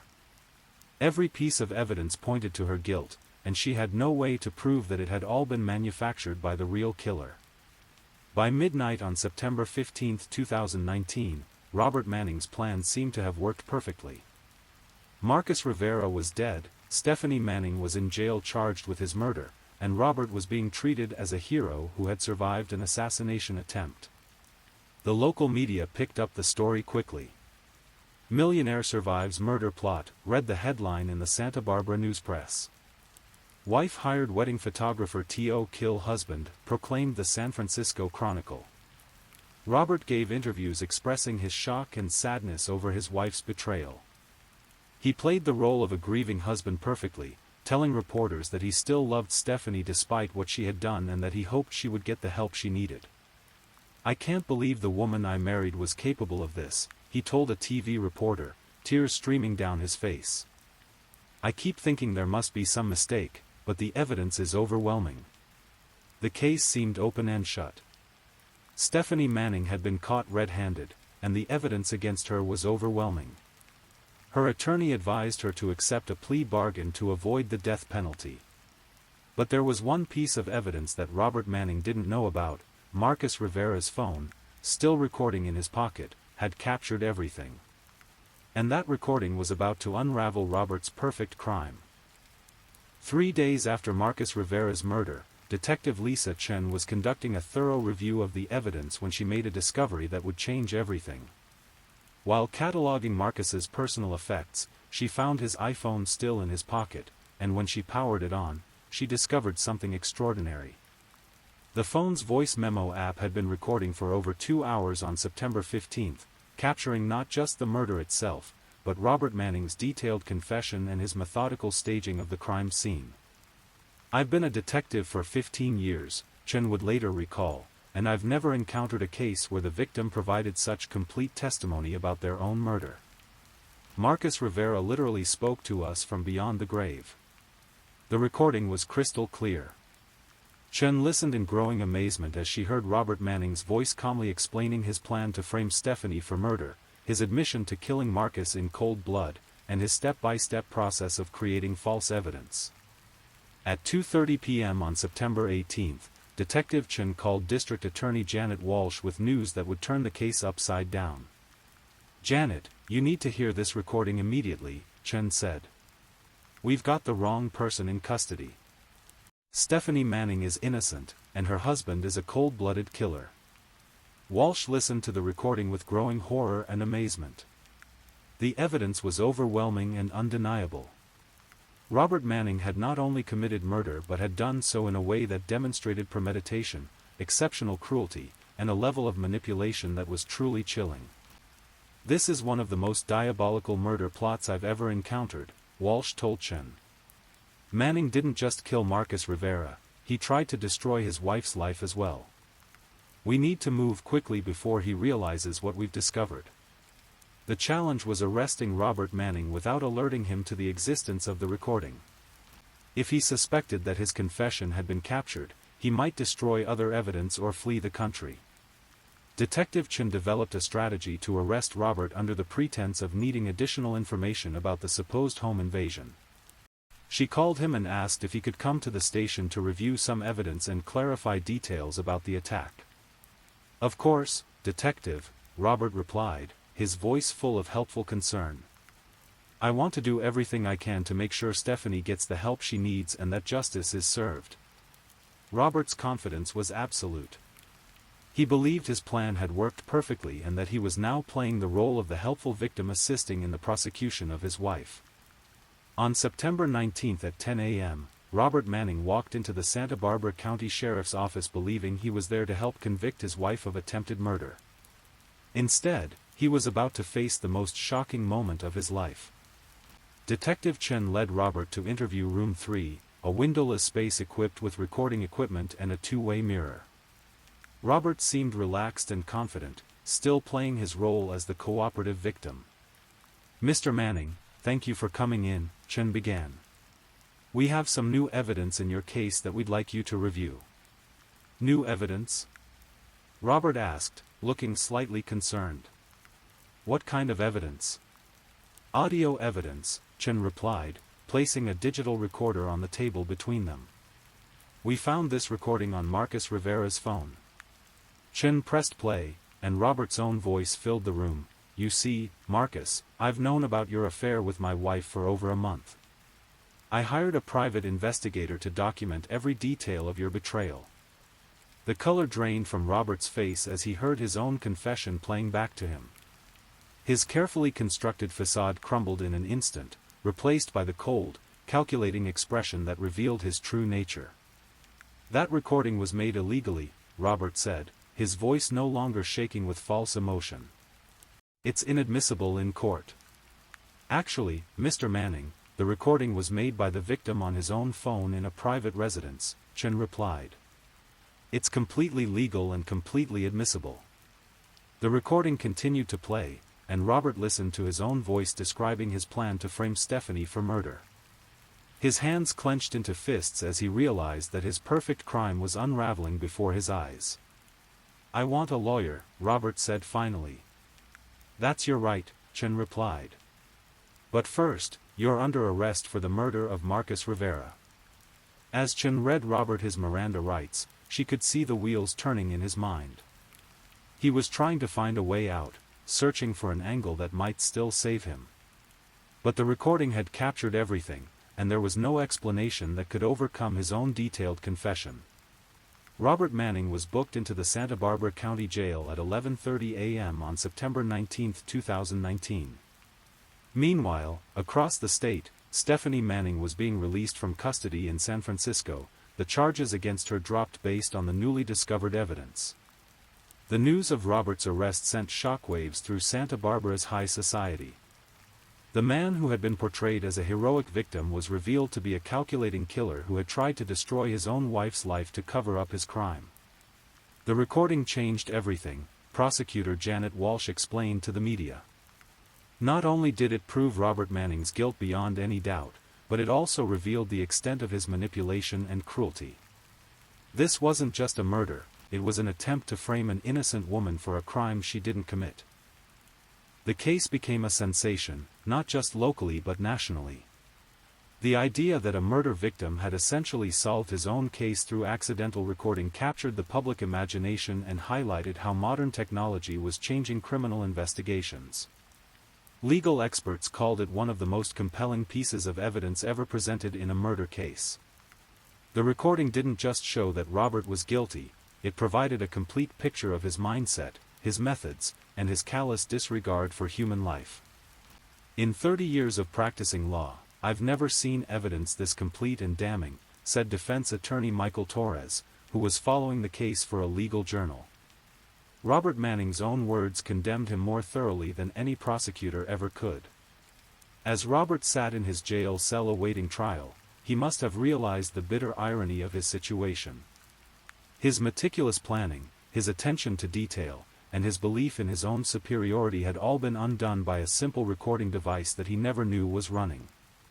Marcus Rivera, the man he had killed in cold blood, had become his own best witness. Through the miracle of modern technology, the victim was about to testify at his killer's trial from beyond the grave. The trial of Robert Manning began on March 2, 2020, in the Santa Barbara County Superior Court. Judge Patricia Wong presided over what was already being called the digital witness case by the media. The courtroom was packed with reporters, legal observers, and members of the community who had followed the shocking developments since Marcus Rivera's murder. Prosecutor Janet Walsh opened her case with a statement that would resonate throughout the trial. "Ladies and gentlemen of the jury, you are about to hear testimony from a murder victim. Through the power of technology and his own courage, Marcus Rivera will tell you exactly what happened on September 15, 2019, and exactly who killed him. The defense, led by prominent criminal attorney David Castellanos, faced an almost impossible task. How do you defend a client whose own voice has been recorded confessing to murder and detailing his plan to frame his wife? Castellanos' strategy was to argue that Robert had been driven to temporary insanity by his wife's betrayal and that the killing was a crime of passion rather than premeditated murder. It was a difficult argument to make given the extensive evidence of planning, but it was virtually the only defense available. My client discovered that the woman he loved had been betraying him with another man, Castellanos told the jury during his opening statement. The emotional trauma of this discovery, combined with Marcus Rivera's taunting and threats, caused Robert Manning to snap in a moment of uncontrollable rage.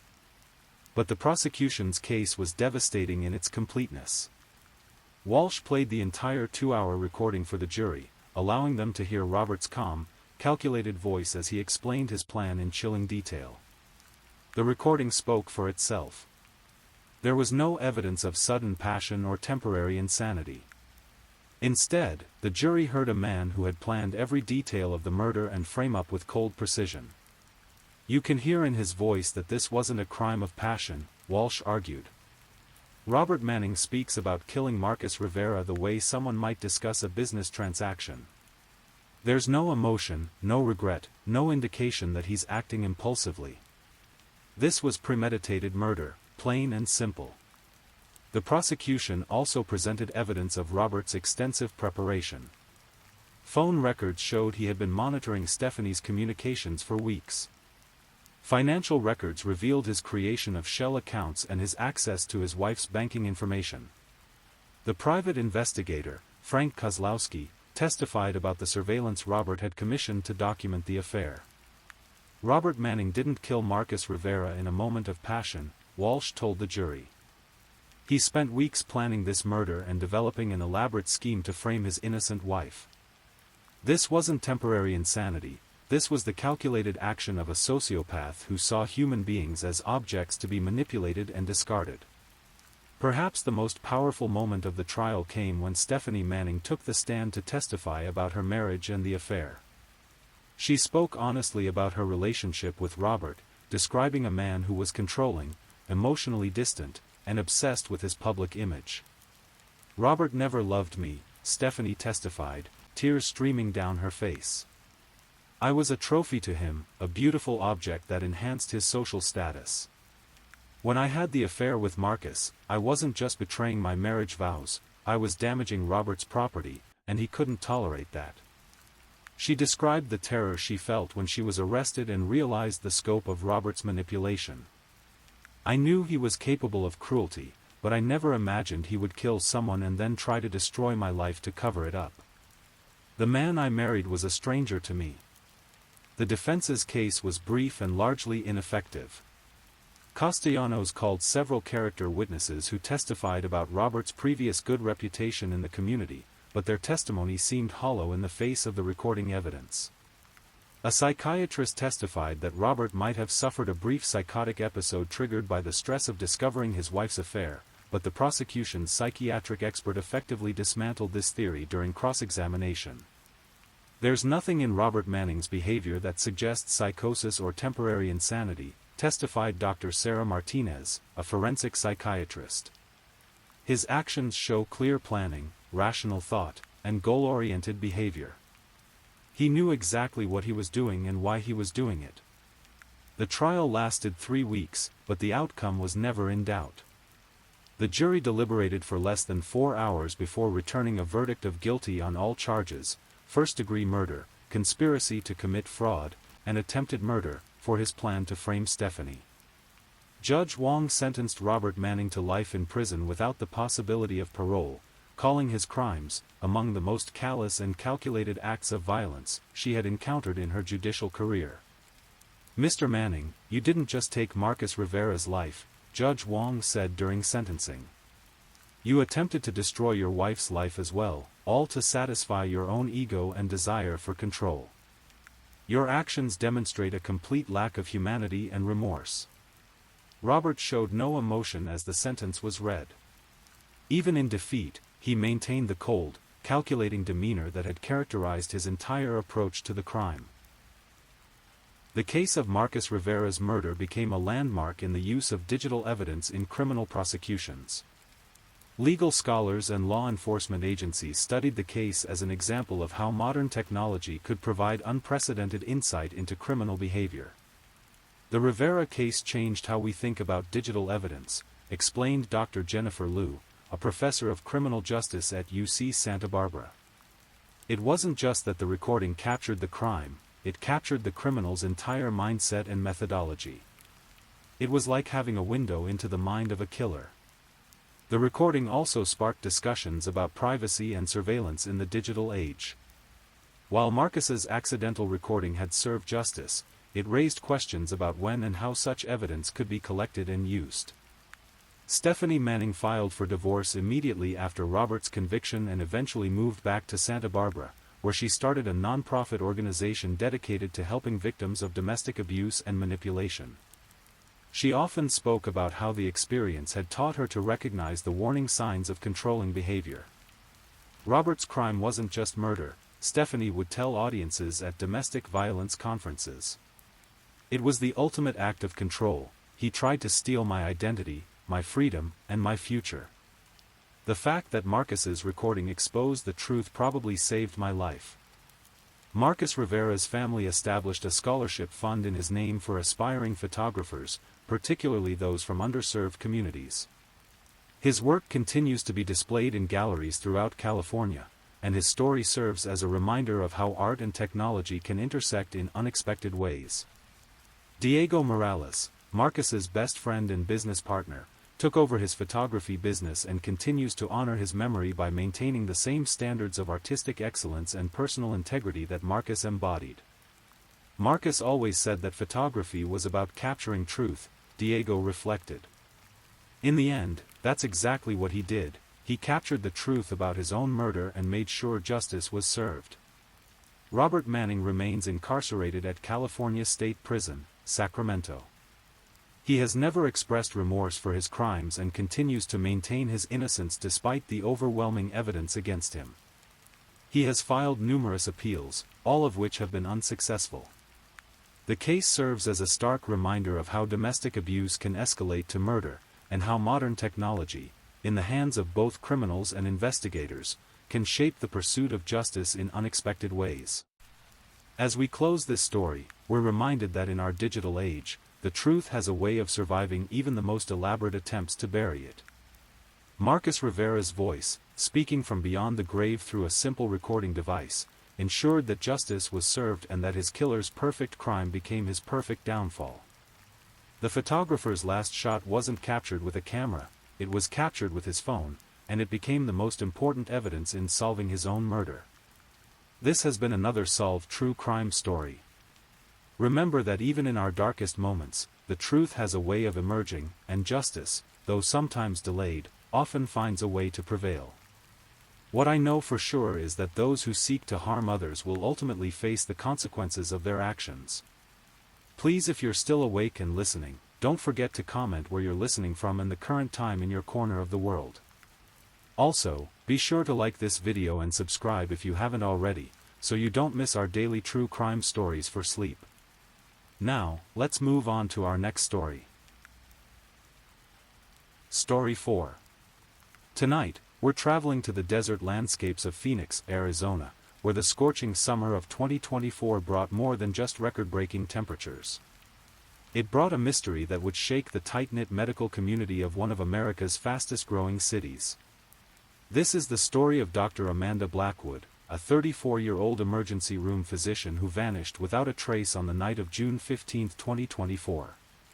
Her case remains unsolved, leaving behind more questions than answers, and a family still searching for the truth. Dr. Amanda Blackwood wasn't supposed to be in Phoenix. Born and raised in Portland, Oregon, she had planned to practice medicine in the Pacific Northwest, close to the rain-soaked forests and coffee shops of her childhood. But life, as it often does, had other plans. After completing her residency at Oregon Health and Science University in 2019, Amanda received an offer she couldn't refuse from Desert Regional Medical Center in Phoenix. The hospital was expanding its emergency department, and they needed experienced physicians who could handle the intense pace of trauma medicine in a growing metropolitan area. Amanda was petite, just 5 feet, 4 inches tall, with auburn hair that she always kept pulled back in a practical bun during her shifts. Her colleagues described her as having an almost supernatural calm during medical emergencies. While chaos swirled around her in the ER, Amanda moved with the precision of a surgeon and the steady voice of someone who had seen it all. She lived alone in a modest 2-bedroom apartment in the Ahwatukee neighborhood, about 20 minutes south of downtown Phoenix.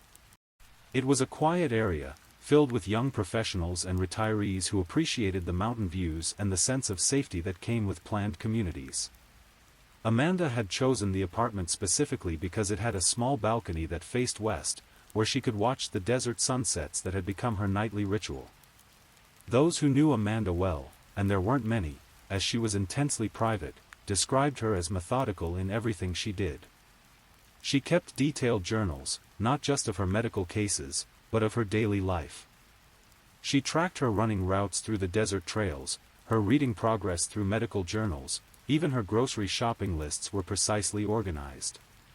This attention to detail would later prove crucial to investigators, because when Amanda disappeared, she left behind a life so meticulously documented that her absence created an immediate and obvious void. Dr. James Morrison, the head of emergency medicine at Desert Regional, worked closely with Amanda for nearly 5 years. He remembered her as someone who rarely spoke about her personal life, but who was absolutely dependable. Amanda was the kind of doctor you wanted on your team during the worst situations, he would later tell investigators. She never panicked, never raised her voice, and she had this way of making patients feel safe even when everything was falling apart around them. But there were things about Amanda that even her closest colleagues didn't know. She had been seeing a therapist, Dr. Rachel Martinez, for what she described as adjustment issues related to living in Arizona. The desert isolation had been harder on her than she'd expected. In her sessions with Dr. Martinez, Amanda spoke about feeling disconnected from her surroundings and struggling with the intense heat that seemed to drain her energy. More significantly, Amanda had been quietly investigating something that troubled her deeply. In her private journals, which police would discover after her disappearance, she had been documenting what she believed were irregularities in patient care at Desert Regional Medical Center. Nothing dramatic or immediately suspicious, but a pattern of unusual medication orders and patient transfers that didn't quite make sense to her trained eye. Amanda's last journal entry, dated June 14, 2024, just 1 day before she disappeared, contained a single line that would haunt investigators: "I think I know what's been happening, but I need to be absolutely certain before I say anything. Tomorrow, I'm going to check the records one more time." June 15, 2024, began like any other Saturday for Dr. Amanda Blackwood. Security cameras at her apartment complex show her leaving for her morning run at exactly 6:47 a.m., wearing her usual black running shorts and a bright blue tank top that read Oregon Health Sciences University across the chest, a gift from her residency program that she wore like a badge of honor. Amanda's running route was as predictable as everything else in her life. She would jog through the winding streets of Ahwatukee, then take the trail that led up to South Mountain Park, one of the largest municipal parks in the United States. The trail was exactly 3.2 miles each way, and Amanda timed herself on every run. Her phone's fitness app showed that she completed the route that morning in 46 minutes and 23 seconds, about average for her usual pace. She returned to her apartment at 7:41 a.m., where she followed her standard post-run routine, a protein smoothie made with spinach, banana, and almond milk, followed by a shower and 30 minutes of reading medical journals while drinking a single cup of coffee, black, no sugar. At 9:15 a.m., Amanda's neighbor, Mrs. Elena Vasquez, saw her carrying laundry to the complex's shared laundry room. Mrs. Vasquez, a retired teacher who had lived in the complex for over a decade, had developed a friendly relationship with Amanda over the years. She described Amanda as polite but reserved, someone who would smile and wave but rarely engaged in lengthy conversations. She looked completely normal that morning, Mrs. Vasquez would later tell investigators. Same as always. Calm, organized, carrying her laundry basket like it was a medical instrument, very precise, very careful. Nothing seemed wrong at all. Amanda's phone records show that she made several calls that morning, all routine. She called her dentist's office to confirm an appointment for the following Tuesday.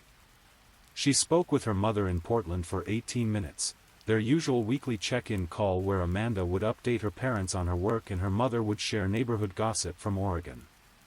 The conversation with her mother, Dr. Patricia Blackwood, a retired literature professor, was typical of their relationship.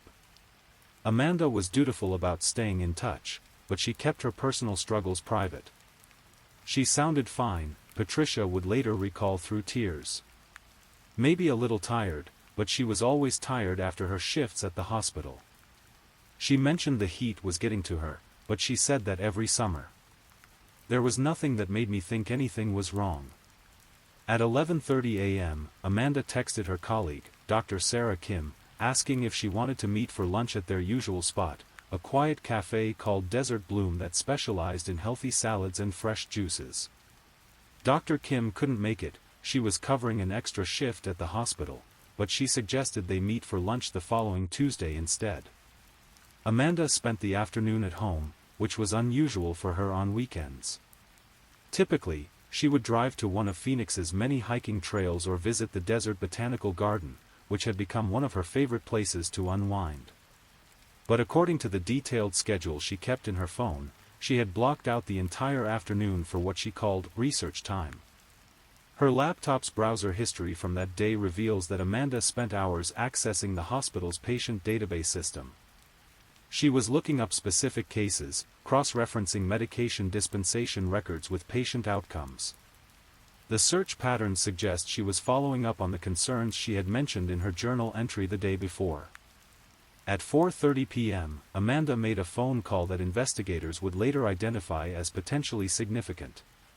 She called the Arizona Medical Board's whistleblower hotline. The call lasted only 90 seconds, and according to the automated system, she didn't leave a message.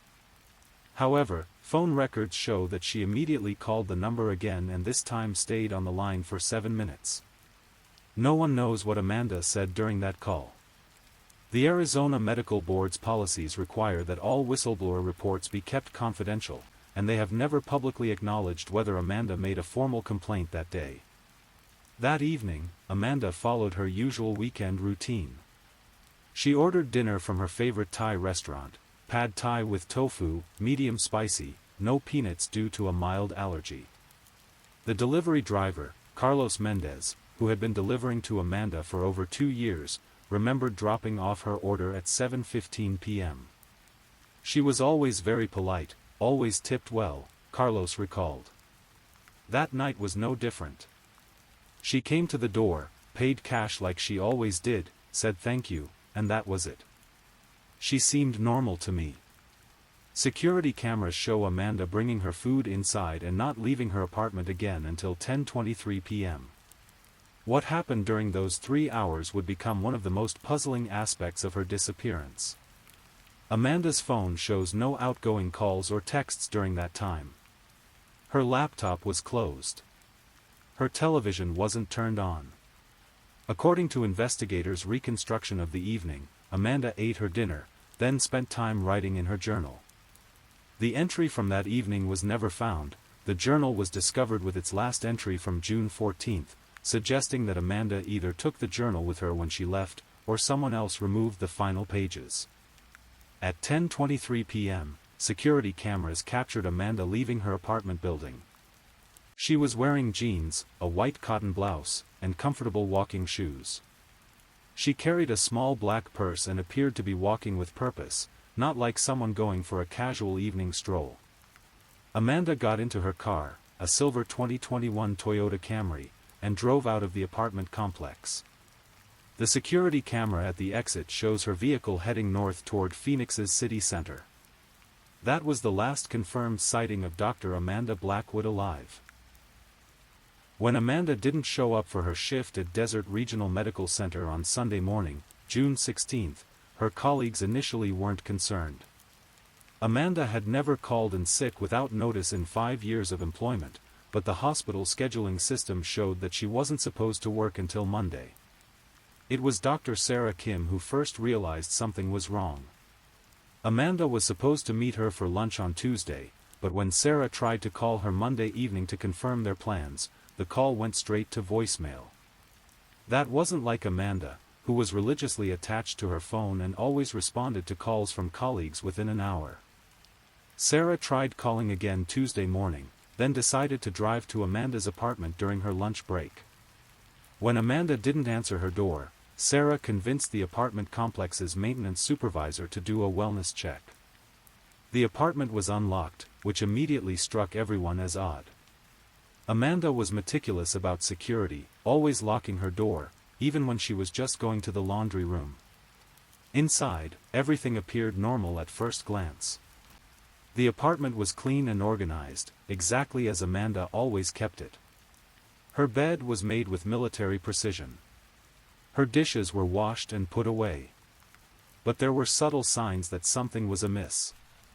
Amanda's Thai food container from Saturday night was still on the kitchen counter, partially eaten.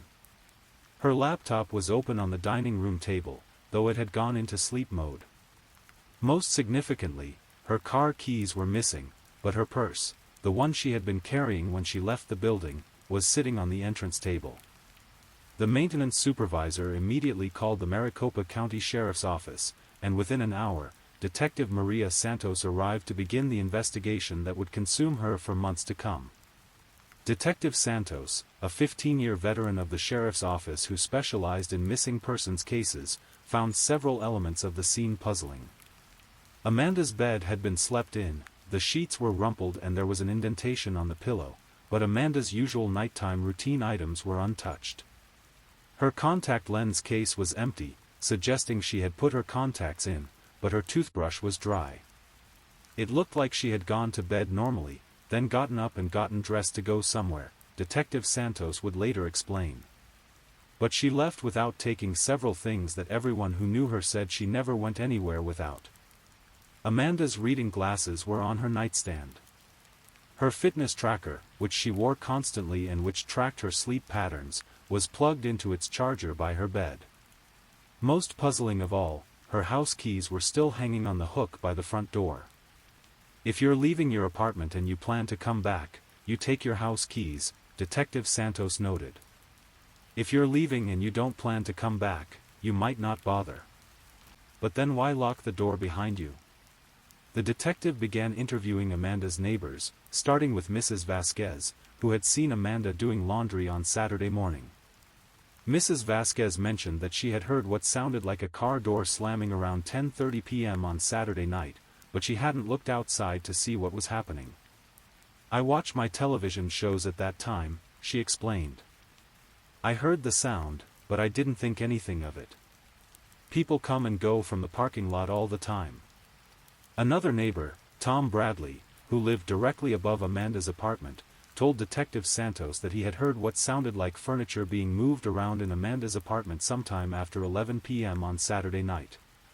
But he admitted he wasn't certain about the timing, and he hadn't heard any voices or sounds of distress. The most significant discovery came when Detective Santos examined Amanda's laptop.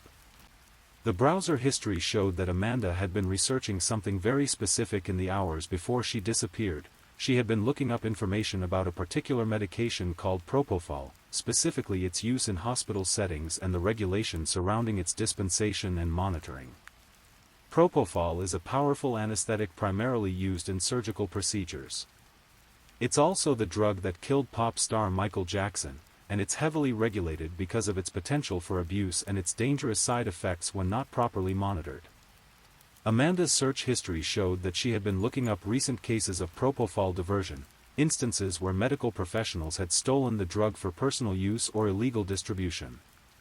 She had also been researching the symptoms of propofol addiction and the methods used to detect unauthorized access to the drug in hospital settings. When Detective Santos cross-referenced these searches with Amanda's work schedule, she discovered something troubling. Amanda had been working night shifts in the emergency room during several weeks when there had been unusual inventory discrepancies in the hospital's controlled substance storage. The investigation was beginning to suggest that Dr. Amanda Blackwood hadn't simply vanished. She might have stumbled onto something that someone else desperately wanted to keep hidden. As Detective Santos dug deeper into Amanda's digital footprint, a complex picture began to emerge. Amanda hadn't just been casually researching propofol diversion, she had been conducting what amounted to her own private investigation for weeks, possibly months.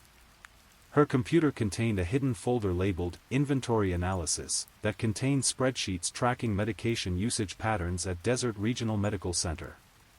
Amanda had been secretly documenting discrepancies between the amount of propofol ordered by the hospital pharmacy and the amount actually accounted for in patient records.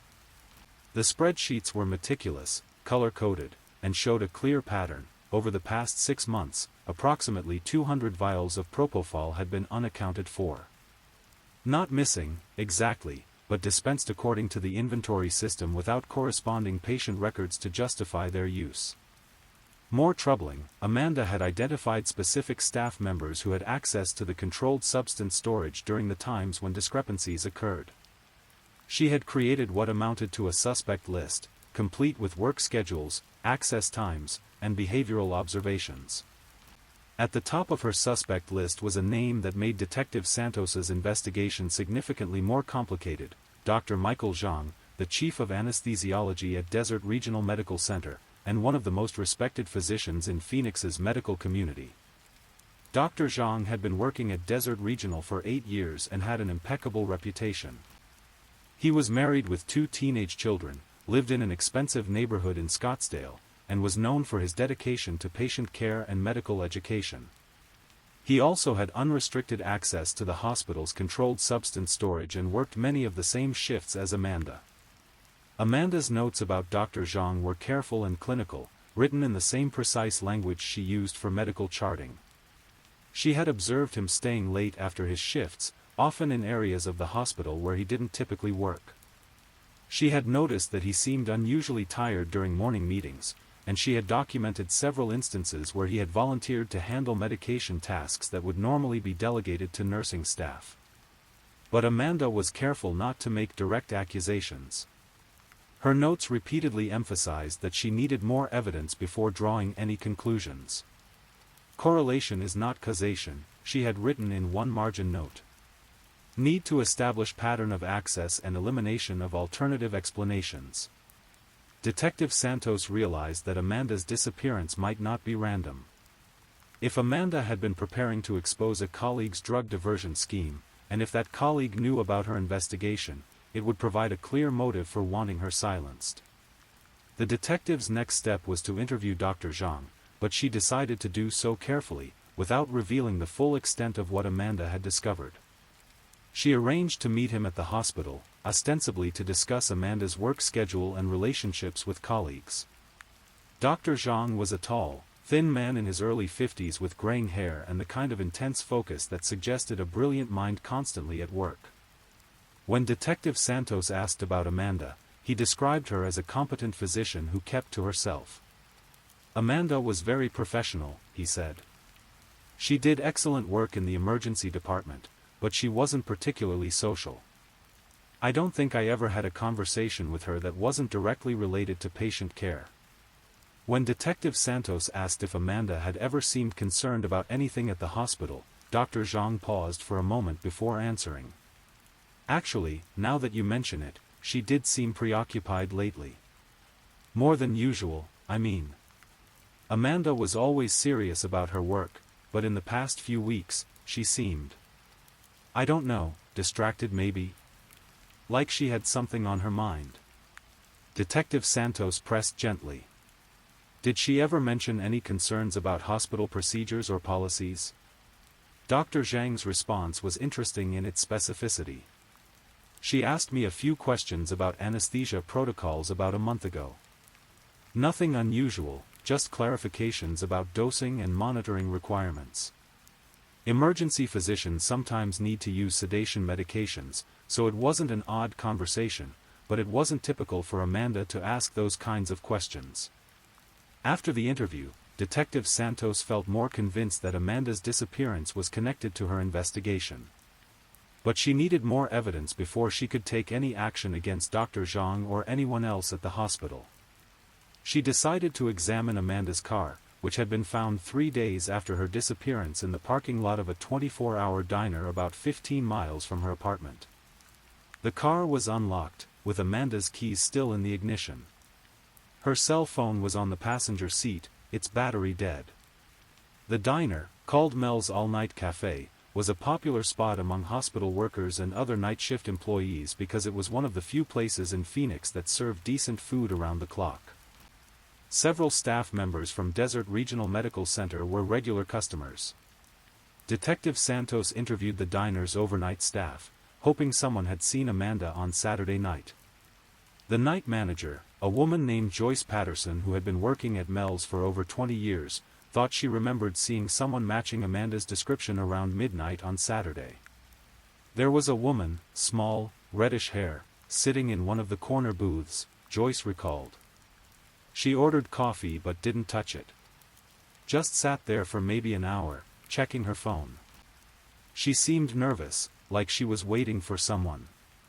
Joyce's description matched Amanda perfectly, but she couldn't be certain it was her. The diner had been busy that night, and Joyce admitted her memory wasn't what it used to be. More significantly, the diner's security camera system had malfunctioned the previous week, so there was no video evidence of who had been there that night. Detective Santos was beginning to suspect that someone had arranged to meet Amanda at the diner, possibly by sending her a message that led her to believe she was meeting a source who could confirm her suspicions about the drug diversion. The meeting had gone wrong somehow, and Amanda had never made it home. But without more concrete evidence, the detective was facing the same problem that Amanda had encountered in her investigation: lots of suspicious circumstances, but no smoking gun. Detective Santos knew she needed to get inside Desert Regional Medical Center to examine the controlled substance storage and access records, but she also knew that requesting a search warrant would alert everyone at the hospital to the investigation. Instead, she decided to approach the hospital administration and request their cooperation as part of the missing persons investigation. Dr. Elizabeth Harper, the hospital's chief executive officer, was initially cooperative. She expressed concern for Amanda's safety and authorized Detective Santos to review personnel records and work schedules. But when the detective mentioned that she needed to examine controlled substance inventory records, Dr. Harper's demeanor changed noticeably. "Those records are highly confidential," Dr. Harper explained. "They're subject to federal regulations, and I can't authorize access without proper legal documentation. I'm sure you understand the sensitive nature of controlled substance tracking." Detective Santos did understand, but she also found Dr. Harper's sudden reluctance suspicious. She decided to apply for a search warrant, knowing that it would take time and that word of the investigation would likely spread throughout the hospital before she could execute it. While waiting for the warrant, Detective Santos continued interviewing Amanda's colleagues. She spoke with several nurses, technicians, and physicians who had worked with Amanda regularly. Most described her as professional but distant, echoing what Dr. Zhang had said. But one conversation provided a crucial breakthrough. Linda Rodriguez, a night shift nurse who had worked with Amanda for 3 years, mentioned something that no one else had brought up. "About 2 weeks before Amanda disappeared, she asked me some strange questions," Linda said. "She wanted to know about the process for reporting medication discrepancies, and she asked if I had ever noticed anything unusual about the way controlled substances were being handled." Linda had been working in hospitals for over 15 years and had a reputation for being observant and discreet. She told Detective Santos that she had, in fact, noticed some irregularities, but she hadn't known what to make of them. "There were times when the propofol count didn't match what I expected based on the procedures that had been performed," Linda explained. "Nothing dramatic, just small discrepancies that could be explained by documentation errors or timing issues. But when Amanda asked about it, I started paying more attention." Linda had begun keeping her own informal records after her conversation with Amanda. She showed Detective Santos a small notebook where she had been tracking controlled substance usage during her shifts. "I saw Dr. Zhang accessing the medication storage more frequently than usual," Linda said quietly. "He would come in during night shifts, even when he wasn't scheduled to be working. He always had plausible explanations, emergency procedures, restocking for the next day, but it seemed odd." Linda's observations corroborated what Amanda had documented in her hidden files. But Linda had something Amanda didn't. She had actually seen Dr. Zhang removing vials of propofol from the storage cabinet on nights when there were no surgical procedures requiring that medication. "I didn't say anything because Dr. Zhang is well respected, and I wasn't sure what I was seeing," Linda admitted. But when Amanda started asking questions, I wondered if she had noticed the same things. Detective Santos now had enough evidence to focus her investigation on Dr. Zhang, but she still didn't have direct evidence connecting him to Amanda's disappearance. She needed to know if Amanda had confronted him or if he had discovered her investigation. The search warrant came through on a Friday afternoon, exactly 1 week after Amanda had vanished. Detective Santos arrived at Desert Regional Medical Center with 2 other investigators and a forensic accountant who specialized in healthcare fraud cases. The controlled substance storage area was a secure room requiring both keycard access and a personal identification number. The hospital's security system maintained detailed logs of everyone who had accessed the room, including the date, time, and duration of each visit. The access logs confirmed what Amanda and Linda Rodriguez had observed. Dr. Zhang had been accessing the controlled substance storage far more frequently than his surgical schedule would require. On several occasions, he had entered the room during night shifts when he wasn't officially working. More damning, the logs showed that Dr. Zhang had accessed the storage room on Saturday night, June 15th, the night Amanda disappeared. According to the timestamp, he had entered the room at 11:47 p.m. and stayed for 12 minutes. When Detective Santos cross-referenced this timing with the hospital's employee parking records, she discovered that Dr. Zhang's vehicle had entered the hospital parking garage at 11:23 p.m. and left at 12:18 a.m. on Sunday morning. The timeline was beginning to make sense.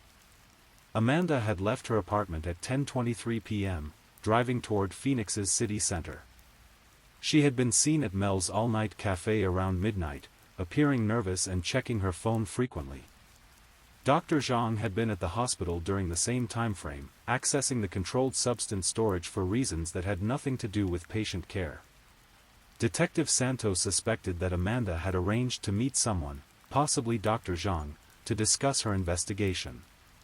The meeting had taken place somewhere between the diner and the hospital, and something had gone terribly wrong.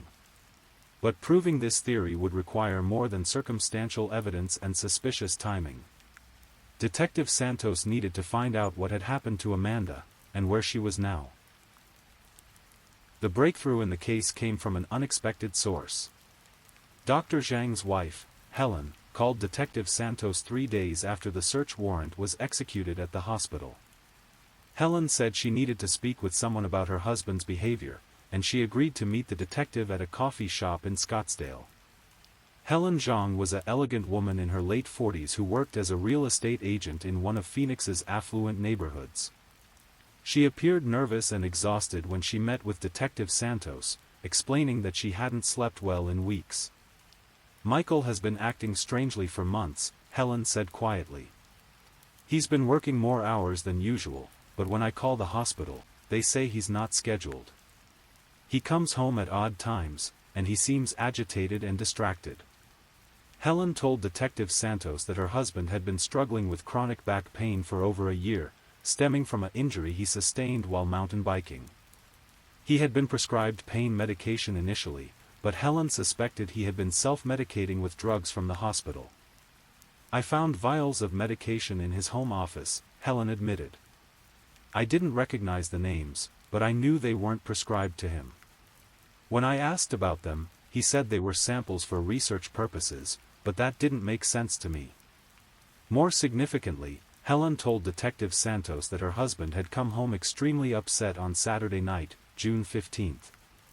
He had woken her up around 1 a.m., pacing around the bedroom and mumbling about problems at work that needed to be handled. He said something about a colleague who was asking too many questions, Helen recalled. I asked him what he meant, but he just said it was nothing I needed to worry about. But he was clearly worried about something. Detective Santos showed Helen a photograph of Amanda Blackwood. Helen studied it carefully, then nodded slowly. I think I've seen her before, Helen said. Michael pointed her out to me at a hospital charity event last year. He said she was a very good emergency physician, but also very, what was the word he used, thorough. He said she was the kind of doctor who noticed everything and never let things slide. Based on Helen's information, Detective Santos felt she had enough evidence to bring Dr. Zhang in for questioning. She arrested him at the hospital on a Thursday morning, charging him with controlled substance diversion while continuing to investigate his connection to Amanda's disappearance. Dr. Zhang initially denied any involvement in Amanda's disappearance, but he did admit to taking propofol from the hospital. He claimed he had developed a dependency on the drug as a way to manage both his chronic pain and his anxiety about work performance. I never meant for it to go this far, he told Detective Santos during his first interview. It started as just occasional use to help me sleep after difficult procedures. But it became something I needed to function. When Detective Santos confronted him with the timeline from June 15, his presence at the hospital during the time Amanda was missing, Dr. Zhang's composure began to crack. She called me, he finally admitted. Amanda called me around 10 p.m. that Saturday night. She said she knew about the medication discrepancies, and she wanted to meet to discuss what to do about it. According to Dr. Zhang, Amanda had suggested meeting at Mel's all-night cafe to talk privately. She had told him that she didn't want to destroy his career, but she couldn't ignore what she had discovered. I agreed to meet her, but I was panicking, Dr. Zhang said. I knew that if she reported what she had found, would lose my medical license, my job, everything. My family would be destroyed. Dr. Zhang met Amanda at the diner around midnight. They sat in her car in the parking lot to discuss the situation privately. Amanda had brought copies of her documentation, showing him exactly what she had discovered and explaining that she felt obligated to report the discrepancies to the hospital administration. She was very calm about it, Dr. Zhang recalled. She wasn't angry or accusatory. She just said that patient safety was at risk, and she couldn't let that continue. She gave me an ultimatum: either I would report myself and seek treatment for my addiction, or she would report what she had found. Dr. Zhang had asked for time to consider his options, but Amanda had insisted that he make a decision that night. The conversation had become increasingly tense, with Dr. Zhang pleading for more time and Amanda remaining firm in her position. I wasn't thinking clearly, Dr. Zhang said. I had been using propofol for hours before she called, and I was paranoid and desperate. When she wouldn't budge on the deadline, I lost control.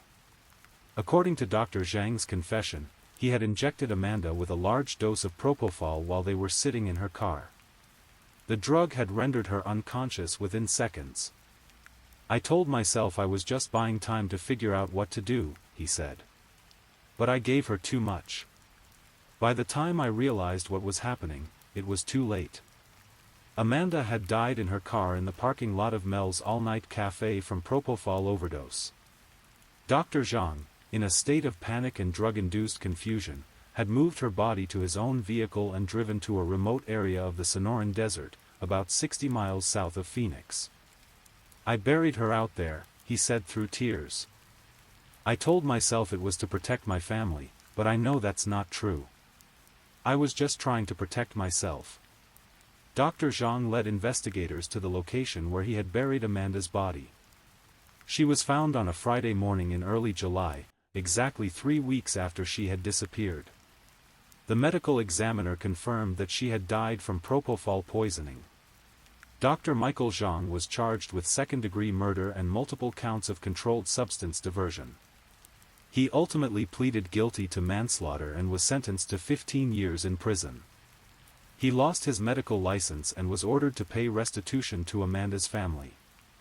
The case highlighted serious gaps in hospital-controlled substance monitoring and led to new protocols at Desert Regional Medical Center and other hospitals throughout Arizona. Amanda's research into the medication discrepancies was used to implement better tracking systems designed to prevent similar diversions in the future. Dr. Amanda Blackwood was remembered by her colleagues as a physician who had died trying to protect patient safety. Her family established a foundation in her name that provides grants for medical professionals seeking treatment for substance abuse and supports research into healthcare safety protocols. The desert where Amanda was found has been marked with a small memorial, placed there by her parents who traveled from Oregon to see where their daughter's story ended. It's a quiet place, surrounded by the kind of vast, beautiful landscape that Amanda had been learning to love during her years in Arizona. Her case serves as a reminder that even in professions dedicated to healing and helping others, human weaknesses and desperation can lead to tragedy. And it stands as a testament to the courage of those who, like Amanda, are willing to speak up when they see something wrong, even when that courage comes at the ultimate cost. This has been the story of Dr. Amanda Blackwood, a case that reminds us that the truth, however difficult, must always be pursued. Rest well, and remember that even in the darkest mysteries, justice can prevail when good people refuse to stay silent. Story 5. Tonight, we're traveling to the rain-soaked streets of Portland, Oregon, where the autumn of 2023 brought a case that would shake the city's close-knit art community to its core. This is the story of Nathan Cross, a 29-year-old freelance photographer whose talent with a camera was matched only by the darkness he carried within. Unlike our previous story, this case has been solved, justice has been served, families have found closure, and the truth, however disturbing, has come to light. Sometimes the most dangerous predators hide in plain sight, behind charming smiles and artistic talent. Sometimes they're the people we trust, the ones who seem to understand beauty and light, even as they're planning something unspeakably dark. Nathan Cross had the kind of face that people remembered: angular cheekbones, dark hair that always looked slightly disheveled, and intense green eyes that seemed to capture everything around him. At 6 feet tall with a lean build, he moved through Portland's art scene like someone who belonged there, carrying his expensive camera equipment with the confidence of a professional who had found his calling. He had moved to Portland in the spring of 2019, arriving from Sacramento with a portfolio of striking black and white portraits and a story about wanting to start fresh in a city that appreciated artistic expression. Portland, with its thriving creative community and countless galleries, coffee shops, and performance venues, seemed like the perfect place for a photographer looking to make a name for himself. Nathan rented a converted warehouse loft in the Pearl District, one of Portland's most desirable neighborhoods for young professionals and artists. The space was enormous, nearly 2,000 square feet with exposed brick walls, floor-to-ceiling windows, and enough room for multiple photography setups. The rent was steep, but Nathan seemed to have no trouble paying it, despite claiming to work only as a freelance photographer with occasional clients. His neighbors in the building described him as quiet but friendly, the kind of person who would hold the elevator and make polite conversation about the weather, but who never lingered for extended social interactions. He kept regular hours, usually leaving his loft around 10 a.m. with his camera gear and returning in the early evening. What made Nathan particularly effective in Portland's art scene was his genuine talent behind the camera. His portraits had a haunting quality that captured not just how people looked, but something deeper: their vulnerabilities, their secrets, their hidden desires. Local models and aspiring actors began seeking him out, drawn by his growing reputation for creating images that could launch careers. Sarah Mitchell, a 23-year-old aspiring actress who had posed for Nathan in early 2023, later described the experience to investigators: "He had this way of making you feel like you were the most interesting person in the world. He would talk to you about your dreams, your fears, your past relationships. By the time he started taking pictures, you felt like you'd known him for years." Nathan's photography sessions were lengthy affairs, often lasting 3 or 4 hours. He would spend the first hour just talking with his subjects, learning about their lives, their ambitions, their insecurities. He had an almost therapeutic way of listening, asking follow-up questions that showed he was genuinely interested in their stories. Then came the photography itself. Nathan worked with natural light whenever possible, positioning his subjects near the large windows in his loft or taking them to outdoor locations around the city. He preferred to work alone, no assistants, no makeup artists, no stylists. Just him and his subject, creating what he called authentic moments of truth. The resulting photographs were undeniably powerful. Nathan's portfolio grew to include headshots for local theater productions, album covers for Portland's indie music scene, and editorial work for several regional magazines. He was building exactly the kind of career that many freelance photographers only dream about. But there were aspects of Nathan's life that didn't quite add up, details that would later prove crucial to investigators trying to understand how he had been able to operate undetected for so long. Despite his apparent success as a photographer, Nathan had no visible means of supporting his expensive lifestyle. The Pearl District loft alone cost $3,200 per month, and his camera equipment was worth more than $40,000. He drove a late-model BMW and wore designer clothes, but his reported income from photography wouldn't have covered even his basic living expenses. When people asked about his financial situation, Nathan would mention a trust fund from his deceased grandmother or talk vaguely about investments he had made during the cryptocurrency boom. The explanations were plausible enough that most people didn't question them further. Nathan was also remarkably knowledgeable about his subjects' personal lives, often bringing up details in casual conversation that they didn't remember sharing with him. Friends would later tell investigators that Nathan seemed to know things about their schedules, their relationships, their family situations that they were certain they had never discussed with him. He would mention that he'd seen me at a coffee shop on Tuesday morning, but I didn't remember seeing him there, recalled Jamie Torres, a local musician who had worked with Nathan on several projects.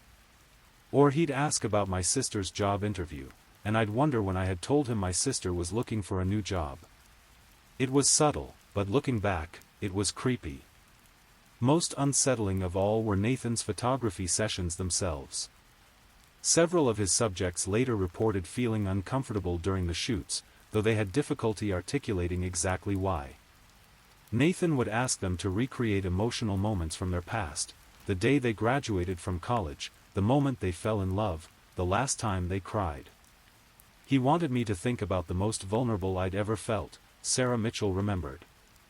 Then he'd take dozens of pictures while I was in that emotional state. I told myself it was artistic, that he was capturing something real and raw. But it felt invasive, like he was collecting my pain. These sessions often ended with Nathan offering his subjects a drink, water, coffee, or wine, depending on the time of day. Many people remembered feeling unusually tired or disoriented after these drinks, though they attributed it to the emotional intensity of the photography session. Nathan would typically send his subjects a selection of finished photographs within a week, along with a thank you note expressing how much he had enjoyed working with them and hoping they could collaborate again soon. The photos were always stunning, professional quality work that made his subjects look their absolute best. But what Nathan's subjects didn't know was that for every photo he sent them, he kept dozens more, images captured when they thought the camera wasn't rolling, moments when they were adjusting their clothing or checking their appearance, vulnerable seconds when their guard was completely down. These photos, along with detailed notes about each subject's personal life, were stored in a locked filing cabinet in Nathan's bedroom. The cabinet contained hundreds of photographs and thousands of pages of handwritten observations about the people Nathan had encountered throughout his time in Portland. He was building a collection, documenting the private lives and secret vulnerabilities of anyone who crossed his path. And by the fall of 2023, that collection was about to serve a much darker purpose than simple artistic curiosity. The first disappearance that would eventually be connected to Nathan Cross occurred on a rainy Thursday evening in October 2023. Jessica Park, a 26-year-old graphic designer who had posed for Nathan 6 months earlier, left her apartment in the Hawthorne district around 7 p.m. to meet friends for dinner at a popular restaurant downtown. Jessica never arrived at the restaurant. Her friends waited for over an hour before calling her cell phone, which went straight to voicemail. They assumed she had gotten caught up at work or had forgotten about their plans, Jessica was known for being somewhat scattered when it came to social commitments. It wasn't until Jessica failed to show up for work the next morning that anyone became seriously concerned.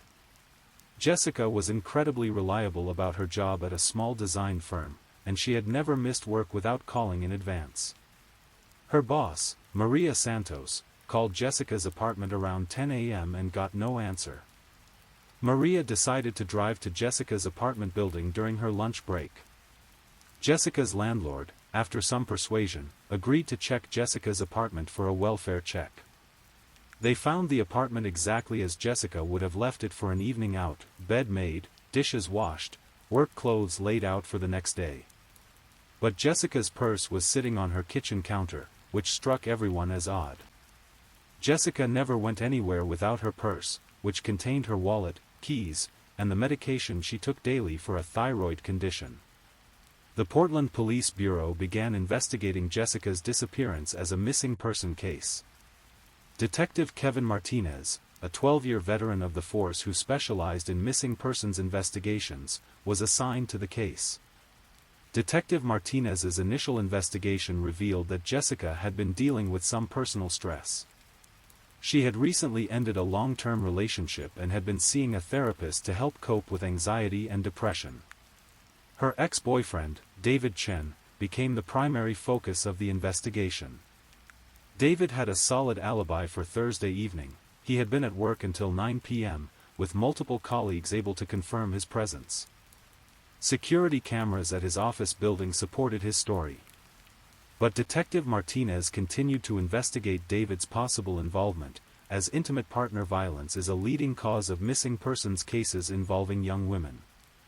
3 weeks later, while the investigation into Jessica's disappearance was still ongoing, a second woman vanished under similar circumstances. Amy Rodriguez, a 24-year-old waitress and part-time college student, left her shift at a busy restaurant in the Alberta district on a Saturday night in early November. She had told her co-workers that she was going home to study for an exam, but security cameras showed her getting into a dark-colored sedan in the restaurant's parking lot around 11:30 p.m. Amy's roommate, Christina Walsh, reported her missing when Amy didn't come home that night. Amy was extremely responsible about keeping her roommate informed of her whereabouts, especially when she was going to stay out late or spend the night elsewhere. Amy always texted me if her plans changed, Christina told Detective Martinez. Even if she met someone at the restaurant and decided to go out with them, she would let me know. The fact that her phone went straight to voicemail all night was completely unlike her. Amy's disappearance followed the same pattern as Jessica's. She had left her apartment prepared to return home, her textbooks were open on her desk, her laptop was plugged in and charging, and she had left food in the refrigerator that would spoil if she was planning to be away for more than a day or two. Detective Martinez began to suspect that the two disappearances were connected, but he couldn't identify any obvious link between Jessica and Amy. They lived in different neighborhoods, worked in different industries, and didn't appear to have any mutual friends or acquaintances. The breakthrough came when Detective Martinez was reviewing Amy's social media accounts and discovered that she had posted several professional-looking photographs of herself over the past year. The photos were beautifully composed black and white portraits that looked like they had been taken by a professional photographer. When Detective Martinez contacted Amy's roommate about the photos, Christina remembered that Amy had mentioned doing a photo shoot with a local photographer several months earlier. Amy had been excited about the pictures, saying they were going to help her build a portfolio for potential modeling work. She said the photographer was really talented and had made her feel comfortable during the shoot, Christina recalled. She was thrilled with how the pictures turned out. She said he really captured something special about her personality. Detective Martinez asked Christina if Amy had mentioned the photographer's name. After thinking for a moment, Christina remembered, Nathan something. She said he had a studio in the Pearl District. A quick online search led Detective Martinez to Nathan Cross's professional website, which featured a portfolio of striking portrait photography. Among the images were several photos that Amy had posted on her social media accounts. When Detective Martinez showed Jessica Park's friends the same website, they confirmed that Jessica had also worked with Nathan Cross. She had been excited about a photo shoot she had done with him, and she had been hoping to book another session to update her professional headshots.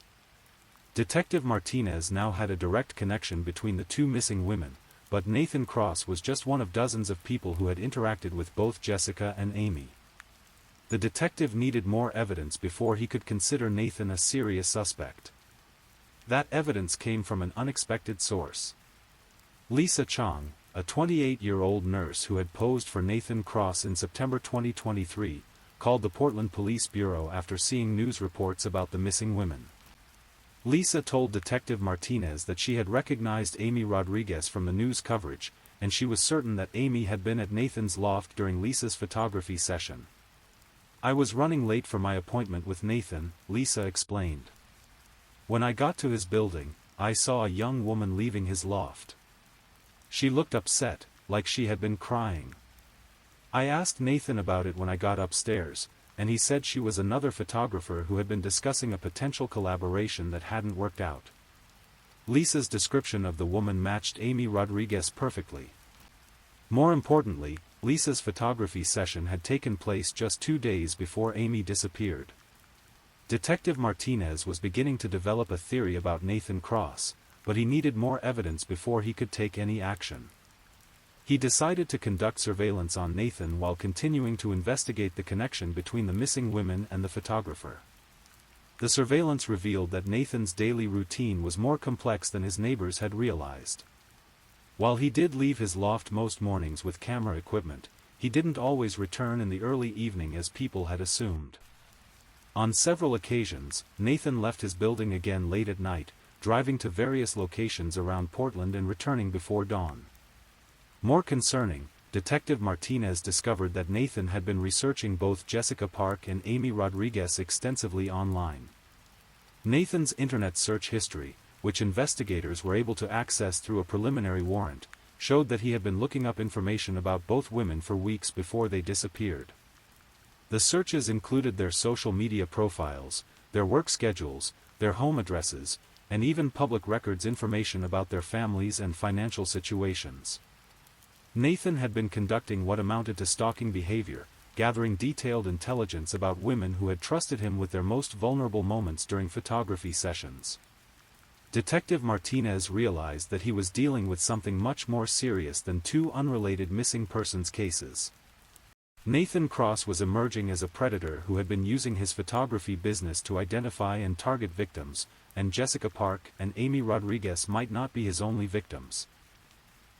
Detective Martinez knew that if Nathan Cross was responsible for the disappearances of Jessica Park and Amy Rodriguez, there might be other victims. He began reaching out to other women who had worked with Nathan, using the contact information from Nathan's professional website and social media accounts. The conversations that followed painted a disturbing picture of a man who had been systematically manipulating and stalking multiple women over several years. Rebecca Thompson, a 25-year-old teacher who had posed for Nathan in early 2023, told Detective Martinez that Nathan had shown up at her school unexpectedly several weeks after their photo session. He claimed he had been in the neighborhood and wanted to give her some additional prints from their shoot, but Rebecca was uncomfortable with his unexpected appearance at her workplace. "He somehow knew which school I taught at, even though I didn't remember telling him," Rebecca said. "When I asked how he knew where to find me, he said I had mentioned it during our session, but I was pretty sure I hadn't. It felt invasive." More troubling, Rebecca had noticed Nathan's car parked outside her apartment building on several occasions after their photo session. When she mentioned this to Nathan during a chance encounter at a coffee shop, he claimed he had been visiting another client in the building. Detective Martinez spoke with nearly 24 women who had worked with Nathan over the past 4 years. The stories were remarkably consistent: professional photography sessions followed by increasingly personal questions and unexpected encounters in places where Nathan shouldn't have known to find them. Several women reported receiving gifts from Nathan weeks or months after their photo sessions: flowers delivered to their workplace, coffee sent to their favorite cafe, books delivered to their home address. The gifts were always accompanied by notes expressing how much Nathan had enjoyed working with them and hoping they could collaborate again soon. "At first, I thought it was sweet that he remembered I loved tulips," said Monica Davis, a local artist who had worked with Nathan in 2022. But then I realized I had never told him about my favorite flowers. He must have been paying attention to things in my apartment during the photo shoot, or maybe he had looked up information about me online. Detective Martinez was building a profile of a sophisticated predator who had been using his legitimate photography business as a cover for extensive stalking behavior. But he still needed direct evidence connecting Nathan to the disappearances of Jessica and Amy. The breakthrough came when Detective Martinez decided to examine Nathan's financial records. While Nathan claimed to support himself through freelance photography, his bank statements told a different story. Nathan's primary income didn't come from photography clients, it came from regular deposits from several offshore accounts that couldn't be easily traced. The amounts were substantial, sometimes $10,000 or more per month, far exceeding what a freelance photographer in Portland could reasonably expect to earn. When Detective Martinez dug deeper into Nathan's financial history, he discovered that Nathan had been involved in several questionable business ventures over the past decade. There were connections to companies that appeared to exist only on paper, complex financial arrangements that suggested money laundering, and a pattern of moving large sums of money through multiple accounts to obscure their origins. Nathan Cross wasn't just a photographer who had developed an unhealthy obsession with his subjects. He was involved in serious financial crimes, and his photography business might have been a front for something much more sinister. Detective Martinez shared his findings with the FBI's Financial Crimes Unit, which had been investigating a network of offshore accounts connected to human trafficking operations. The agents were very interested in Nathan Cross, whose financial profile matched that of other individuals they had been tracking. Agent Sarah Williams, who specialized in human trafficking investigations, explained to Detective Martinez that traffickers often use legitimate businesses to identify and approach potential victims. A photography business would be an ideal cover, providing access to young women who were eager to build portfolios for modeling or acting careers. The pattern you're describing is exactly what we see with trafficking recruiters, Agent Williams told Detective Martinez. They establish trust through legitimate professional relationships, gather detailed personal information about potential victims, and then use that information to manipulate and control them. The investigation now expanded to include federal agents who had resources and expertise that local police couldn't match.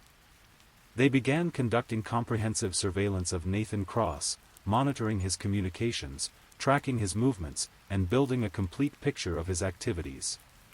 What they discovered was a sophisticated operation that had been running for years. Nathan had been using his photography business to identify women who fit specific criteria: young, attractive, financially struggling, socially isolated, and eager for career opportunities that might require travel or relocation. Nathan's apartment contained evidence of extensive planning and preparation for what appeared to be kidnapping operations. Hidden in a secret compartment behind his filing cabinet, investigators found detailed dossiers on more than 50 women, including Jessica Park and Amy Rodriguez. The dossiers contained everything Nathan had learned about his subjects: their daily routines, their work schedules, their family situations, their financial problems, their relationship status, and their personal vulnerabilities. For women who had posed for him multiple times, the files were incredibly comprehensive, sometimes spanning dozens of pages. Nathan had been categorizing his subjects based on what investigators believed were trafficking criteria. Women were rated on their physical appearance, their financial desperation, their family connections, and their likelihood to be quickly missed if they disappeared. Jessica Park and Amy Rodriguez had both been classified in Nathan's files as high-priority targets, young women who met the physical criteria traffickers were seeking, who had limited family support systems, and who were struggling financially enough to be tempted by offers of lucrative modeling or acting opportunities. The investigation was revealing that Nathan Cross had been operating as a scout and recruiter for a much larger criminal organization. His disappearances of Jessica and Amy weren't isolated crimes of opportunity, they were part of a systematic operation to identify and acquire women for human trafficking. But investigators still needed to find Jessica and Amy, and they needed to identify who Nathan was working with. The evidence suggested that Nathan wasn't operating alone. and that there were other victims who might still be alive and recoverable. The race was on to build a case strong enough to arrest Nathan while simultaneously trying to locate the missing women and identify the broader criminal network he was connected to. Agent Williams and Detective Martinez knew they needed to catch Nathan in the act to build a solid case and potentially save lives. They decided to set up a sting operation using an undercover agent who would pose as a potential photography subject. Agent Jennifer Chen, a 28-year-old FBI agent who specialized in undercover work, was selected for the operation. Agent Chen had the right look, young, attractive, and professional, and she had extensive experience in dangerous undercover assignments. The team created a comprehensive backstory for Agent Chen's undercover identity. She would be Jennifer Walsh, a new Portland resident who had recently moved from Denver to start a job at a local marketing firm. She was interested in updating her professional headshots and had heard about Nathan's work through social media.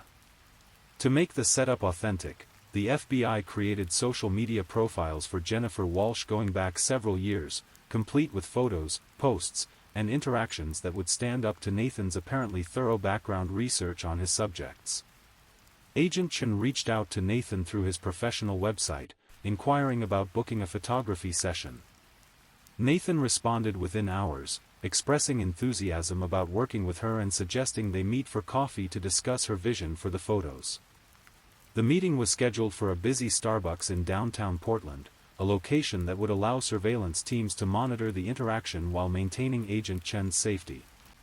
Nathan arrived precisely on time, carrying a portfolio of his work and wearing the kind of casual professional outfit that had become his signature look. Agent Chen, wearing recording equipment hidden in her jewelry, engaged Nathan in exactly the kind of conversation he seemed to prefer with his subjects. She talked about her recent move to Portland, her new job, her hope that professional photos would help her build a network in her new city. Nathan was charming and attentive, asking detailed questions about Jennifer's background, her family situation, her financial circumstances, and her long-term career goals. He seemed particularly interested when Agent Chen mentioned that she didn't know many people in Portland yet and was still getting established in the city. "That's one of the things I love about working with people who are new to Portland," Nathan told her. "You get to help them see the city through fresh eyes, and there's something really authentic about capturing someone in a moment of transition."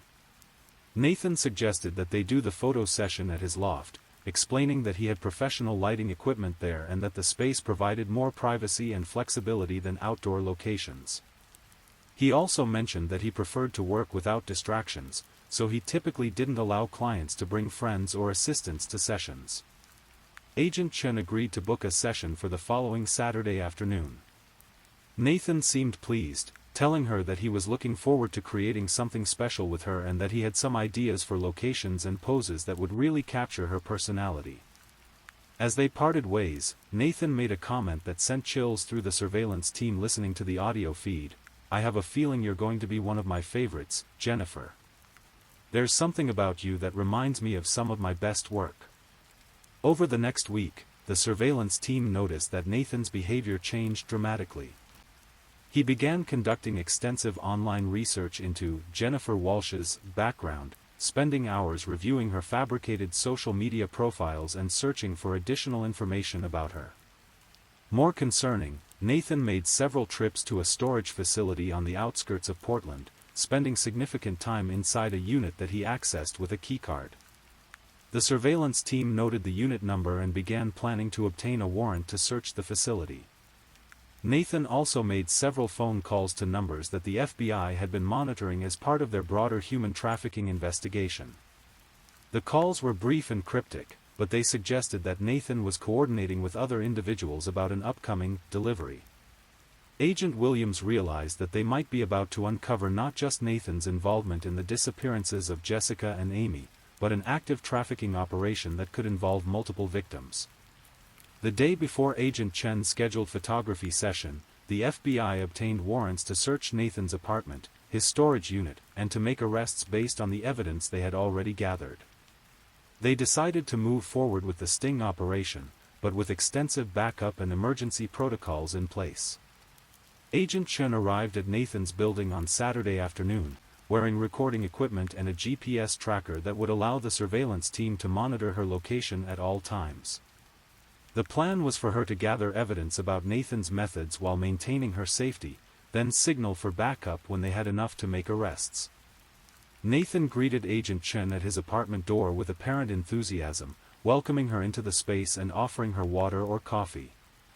The loft was exactly as other subjects had described it, spacious, well-lit, and filled with professional photography equipment.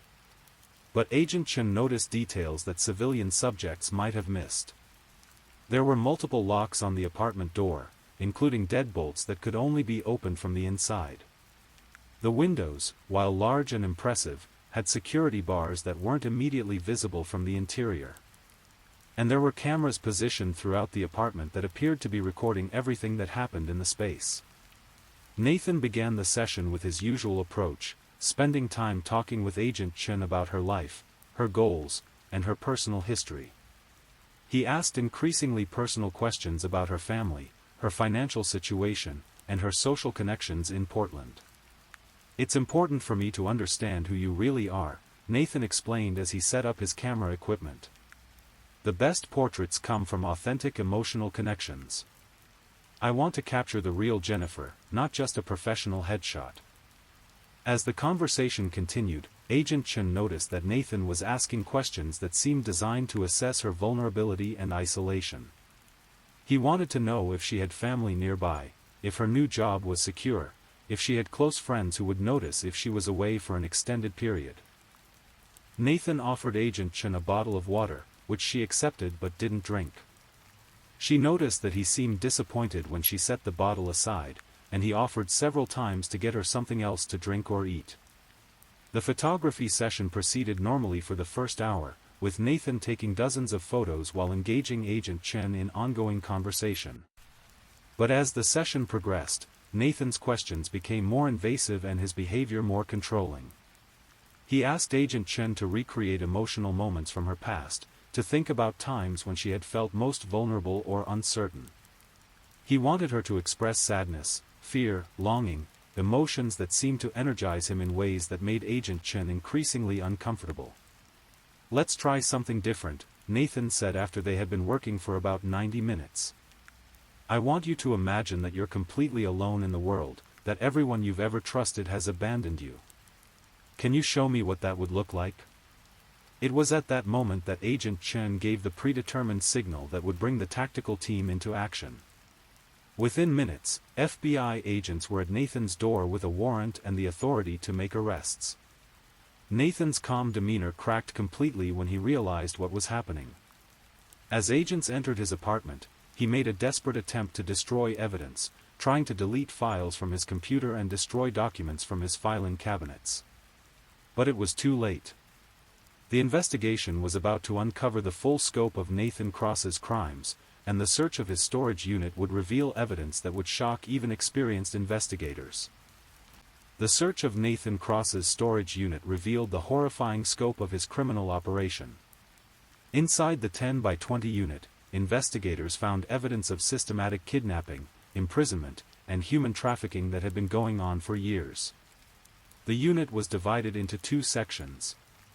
The front area contained what appeared to be a makeshift living space with a bed, portable toilet, and basic supplies for keeping someone alive for extended periods.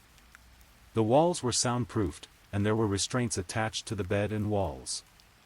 The rear section of the unit was set up as an office and evidence storage area. Filing cabinets contained detailed records on more than 100 women, including complete dossiers with photographs, personal information, family details, and assessment notes that rated each woman's suitability for trafficking. Most disturbing of all, investigators found video equipment and dozens of recorded sessions showing Nathan's interactions with his photography subjects. The videos revealed that Nathan had been secretly recording all of his sessions, capturing intimate conversations and vulnerable moments without his subjects' knowledge or consent. Some of the videos showed Nathan drugging women during photography sessions, using substances that rendered them unconscious or compliant. These recordings provided direct evidence of Nathan's methods and proved that many of his subjects had been victimized without ever realizing it. But the discovery that broke the case wide open was a detailed logbook that documented Nathan's trafficking activities. The logbook contained entries going back more than 3 years, recording dates, locations, and descriptions of acquisitions and deliveries. Jessica Park and Amy Rodriguez were both listed in the logbook, with entries describing their kidnapping and subsequent transport to locations outside Oregon. According to Nathan's records, both women had been delivered to associates in California who were part of a larger trafficking network. The logbook also revealed that Nathan had successfully trafficked at least 12 other women over the past 3 years, using his photography business to identify and groom victims before kidnapping them and selling them to traffickers in other states. Detective Martinez and Agent Williams immediately began working with law enforcement agencies in California, Nevada, and Washington to locate the missing women and identify the other members of Nathan's trafficking network. The breakthrough came when Nathan, faced with overwhelming evidence and the possibility of federal trafficking charges that could result in life imprisonment, agreed to cooperate with investigators in exchange for a plea agreement. Nathan provided detailed information about his associates, including names, locations, and methods used by the trafficking network. He revealed that his operation was part of a much larger organization that moved women throughout the western United States, supplying victims to various forms of sexual exploitation. Most importantly, Nathan provided current location information for Jessica Park, Amy Rodriguez, and several other missing women. FBI agents conducted simultaneous raids at locations in Los Angeles, San Francisco, and Las Vegas, rescuing a total of 8 women who had been held against their will. Jessica Park was found in a house in suburban Los Angeles, where she had been held for nearly 4 months. She had been forced into prostitution and had been severely traumatized by her experience, but she was alive and could be rescued. Amy Rodriguez was located at a different facility in the San Francisco Bay Area. She had been held for 3 months and had also been forced into sexual exploitation. Like Jessica, she was severely traumatized but alive and could begin the long process of recovery. The raids also uncovered evidence of a sophisticated criminal organization that had been operating for years.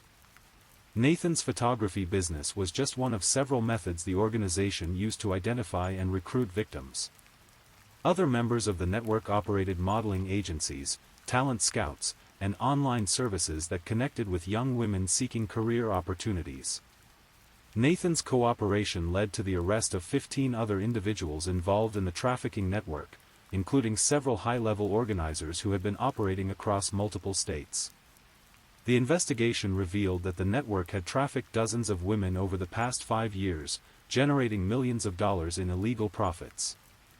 As the full scope of Nathan's crimes became clear, investigators realized that his case represented one of the most extensive human trafficking operations ever uncovered in the Pacific Northwest. The evidence showed a level of planning, organization, and cruelty that shocked even experienced federal agents.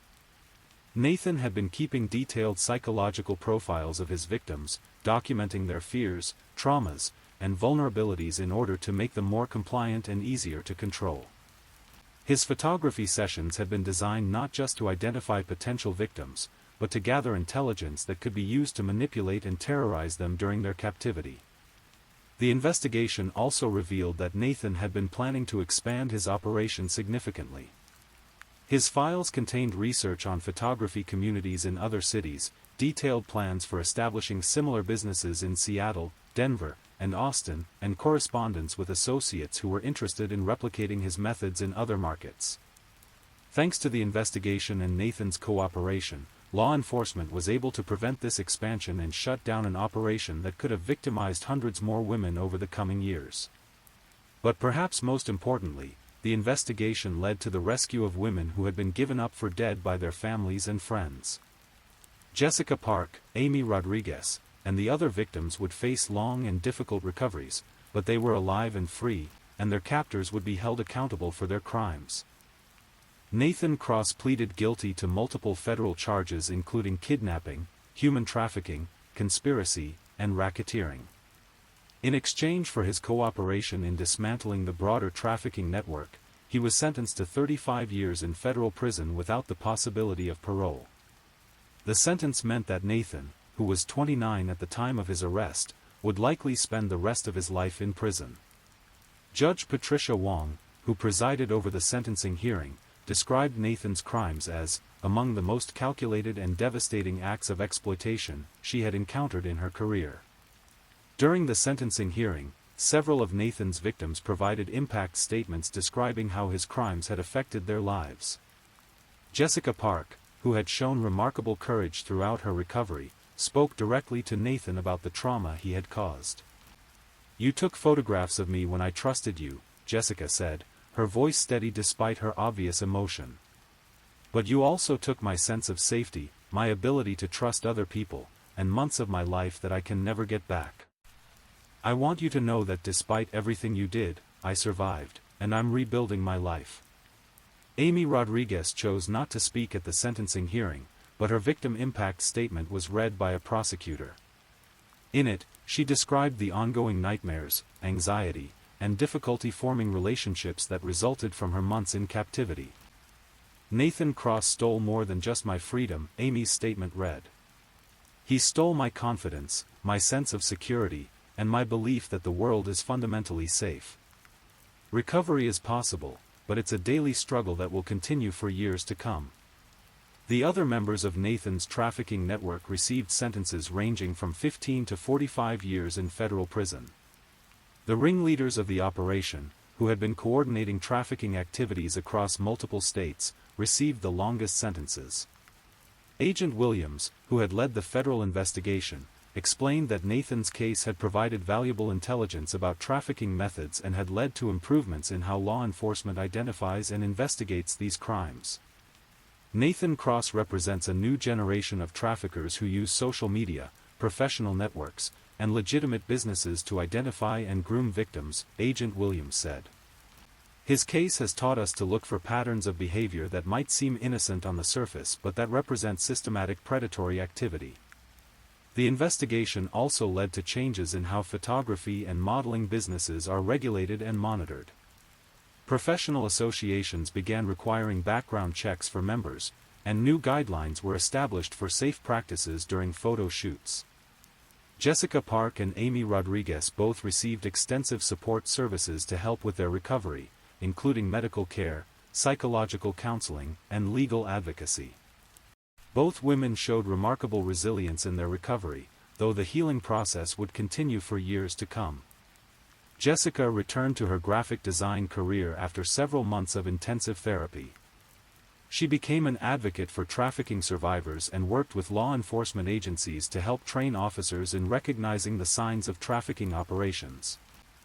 "I don't want what happened to me to be meaningless," Jessica explained in an interview 6 months after Nathan's sentencing. "If my experience can help save even one other person from going through what I went through, then speaking out is worth it." Amy chose a more private path to recovery, focusing on completing her college degree and rebuilding her personal relationships. She worked with a therapist who specialized in trauma recovery and gradually began to reclaim the sense of safety and normalcy that Nathan had stolen from her. The other women who had posed for Nathan but weren't kidnapped also received counseling and support. Many of them struggled with feelings of guilt and confusion about their experiences, wondering if they could have done something to prevent Jessica and Amy's disappearances. "Survivor's guilt is common in cases like this," explained Dr. Sarah Martinez, a psychologist who worked with several of Nathan's former subjects. "These women were targeted by the same predator, and many of them realize how close they came to becoming victims themselves. It's important for them to understand that Nathan's crimes were not their fault." Detective Martinez, who had led the initial investigation, was promoted to sergeant and began specializing in human trafficking cases. He used the experience gained from Nathan's case to develop new investigative techniques and training programs for other law enforcement agencies. "The Nathan Cross case taught us that traffickers are becoming more sophisticated in how they identify and approach victims," Detective Martinez explained. "We had to evolve our investigative methods to keep up with criminals who are using technology and social media to facilitate their crimes." The Portland art community was deeply shaken by the revelation that someone they had trusted and respected had been operating such a horrific criminal enterprise. Several galleries and photography groups implemented new safety protocols for working with photographers and models. Nathan's former landlord discovered additional evidence when cleaning out his loft apartment. Hidden behind false walls, investigators found thousands more photographs of women taken without their consent, along with detailed surveillance notes about their daily routines and personal lives. The scope of Nathan's stalking and surveillance was beyond anything we had initially imagined, Agent Williams revealed. He had been documenting the lives of women throughout Portland for years, building a database of potential victims that he could draw from whenever his trafficking associates needed new recruits. The storage unit where Nathan had held his victims was demolished after the investigation concluded.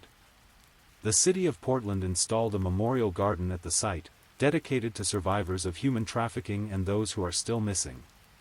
As the case drew to a close, law enforcement officials emphasized the importance of community awareness in preventing trafficking crimes. Nathan had been able to operate for years because his behavior, while disturbing in retrospect, hadn't raised immediate red flags for the people around him. Traffickers rely on being able to hide in plain sight, Agent Williams explained. They build legitimate businesses, maintain normal social relationships, and present themselves as trustworthy professionals. It's only when you look at the pattern of their behavior over time that you begin to see the predatory activity. The case of Nathan Cross served as a stark reminder that human trafficking is not something that only happens in distant places or to people from vulnerable backgrounds. It can happen anywhere, to anyone, perpetrated by individuals who seem completely ordinary on the surface. But the case also demonstrated the power of thorough investigation, interagency cooperation, and the courage of survivors who are willing to speak out about their experiences. Jessica Park, Amy Rodriguez, and the other women who survived Nathan's crimes showed that recovery is possible, even after the most traumatic experiences. And so we conclude the story of Nathan Cross, a case that revealed the dark reality of modern human trafficking and the lengths to which predators will go to exploit the trust and vulnerability of others. Nathan Cross received justice for his crimes, serving a sentence that will likely keep him in prison for the rest of his life. More importantly, his victims survived, and his criminal network was dismantled, preventing countless other women from suffering the same fate. This case reminds us that evil can hide behind the most ordinary facades, behind artistic talent, professional success, and charming personalities. But it also reminds us that justice is possible when dedicated investigators refuse to give up, when survivors find the courage to speak their truth, and when communities come together to protect the vulnerable. Jessica Park and Amy Rodriguez's stories didn't end with their rescue. They began new chapters, rebuilt their lives, and found ways to transform their trauma into purpose and hope. Their resilience serves as a powerful reminder that even in our darkest moments, the human spirit has an extraordinary capacity for healing and renewal. As you drift off to sleep tonight, remember that for every Nathan Cross who uses their talents for evil, there are countless others who use their gifts to protect, to heal, and to bring light into dark places. The investigators who work tirelessly to solve this case, the therapists who help survivors heal, the advocates who fight for justice, they are the true heroes of this story. And so, we come to the end of our story tonight. Thank you for listening to tonight's true crime story.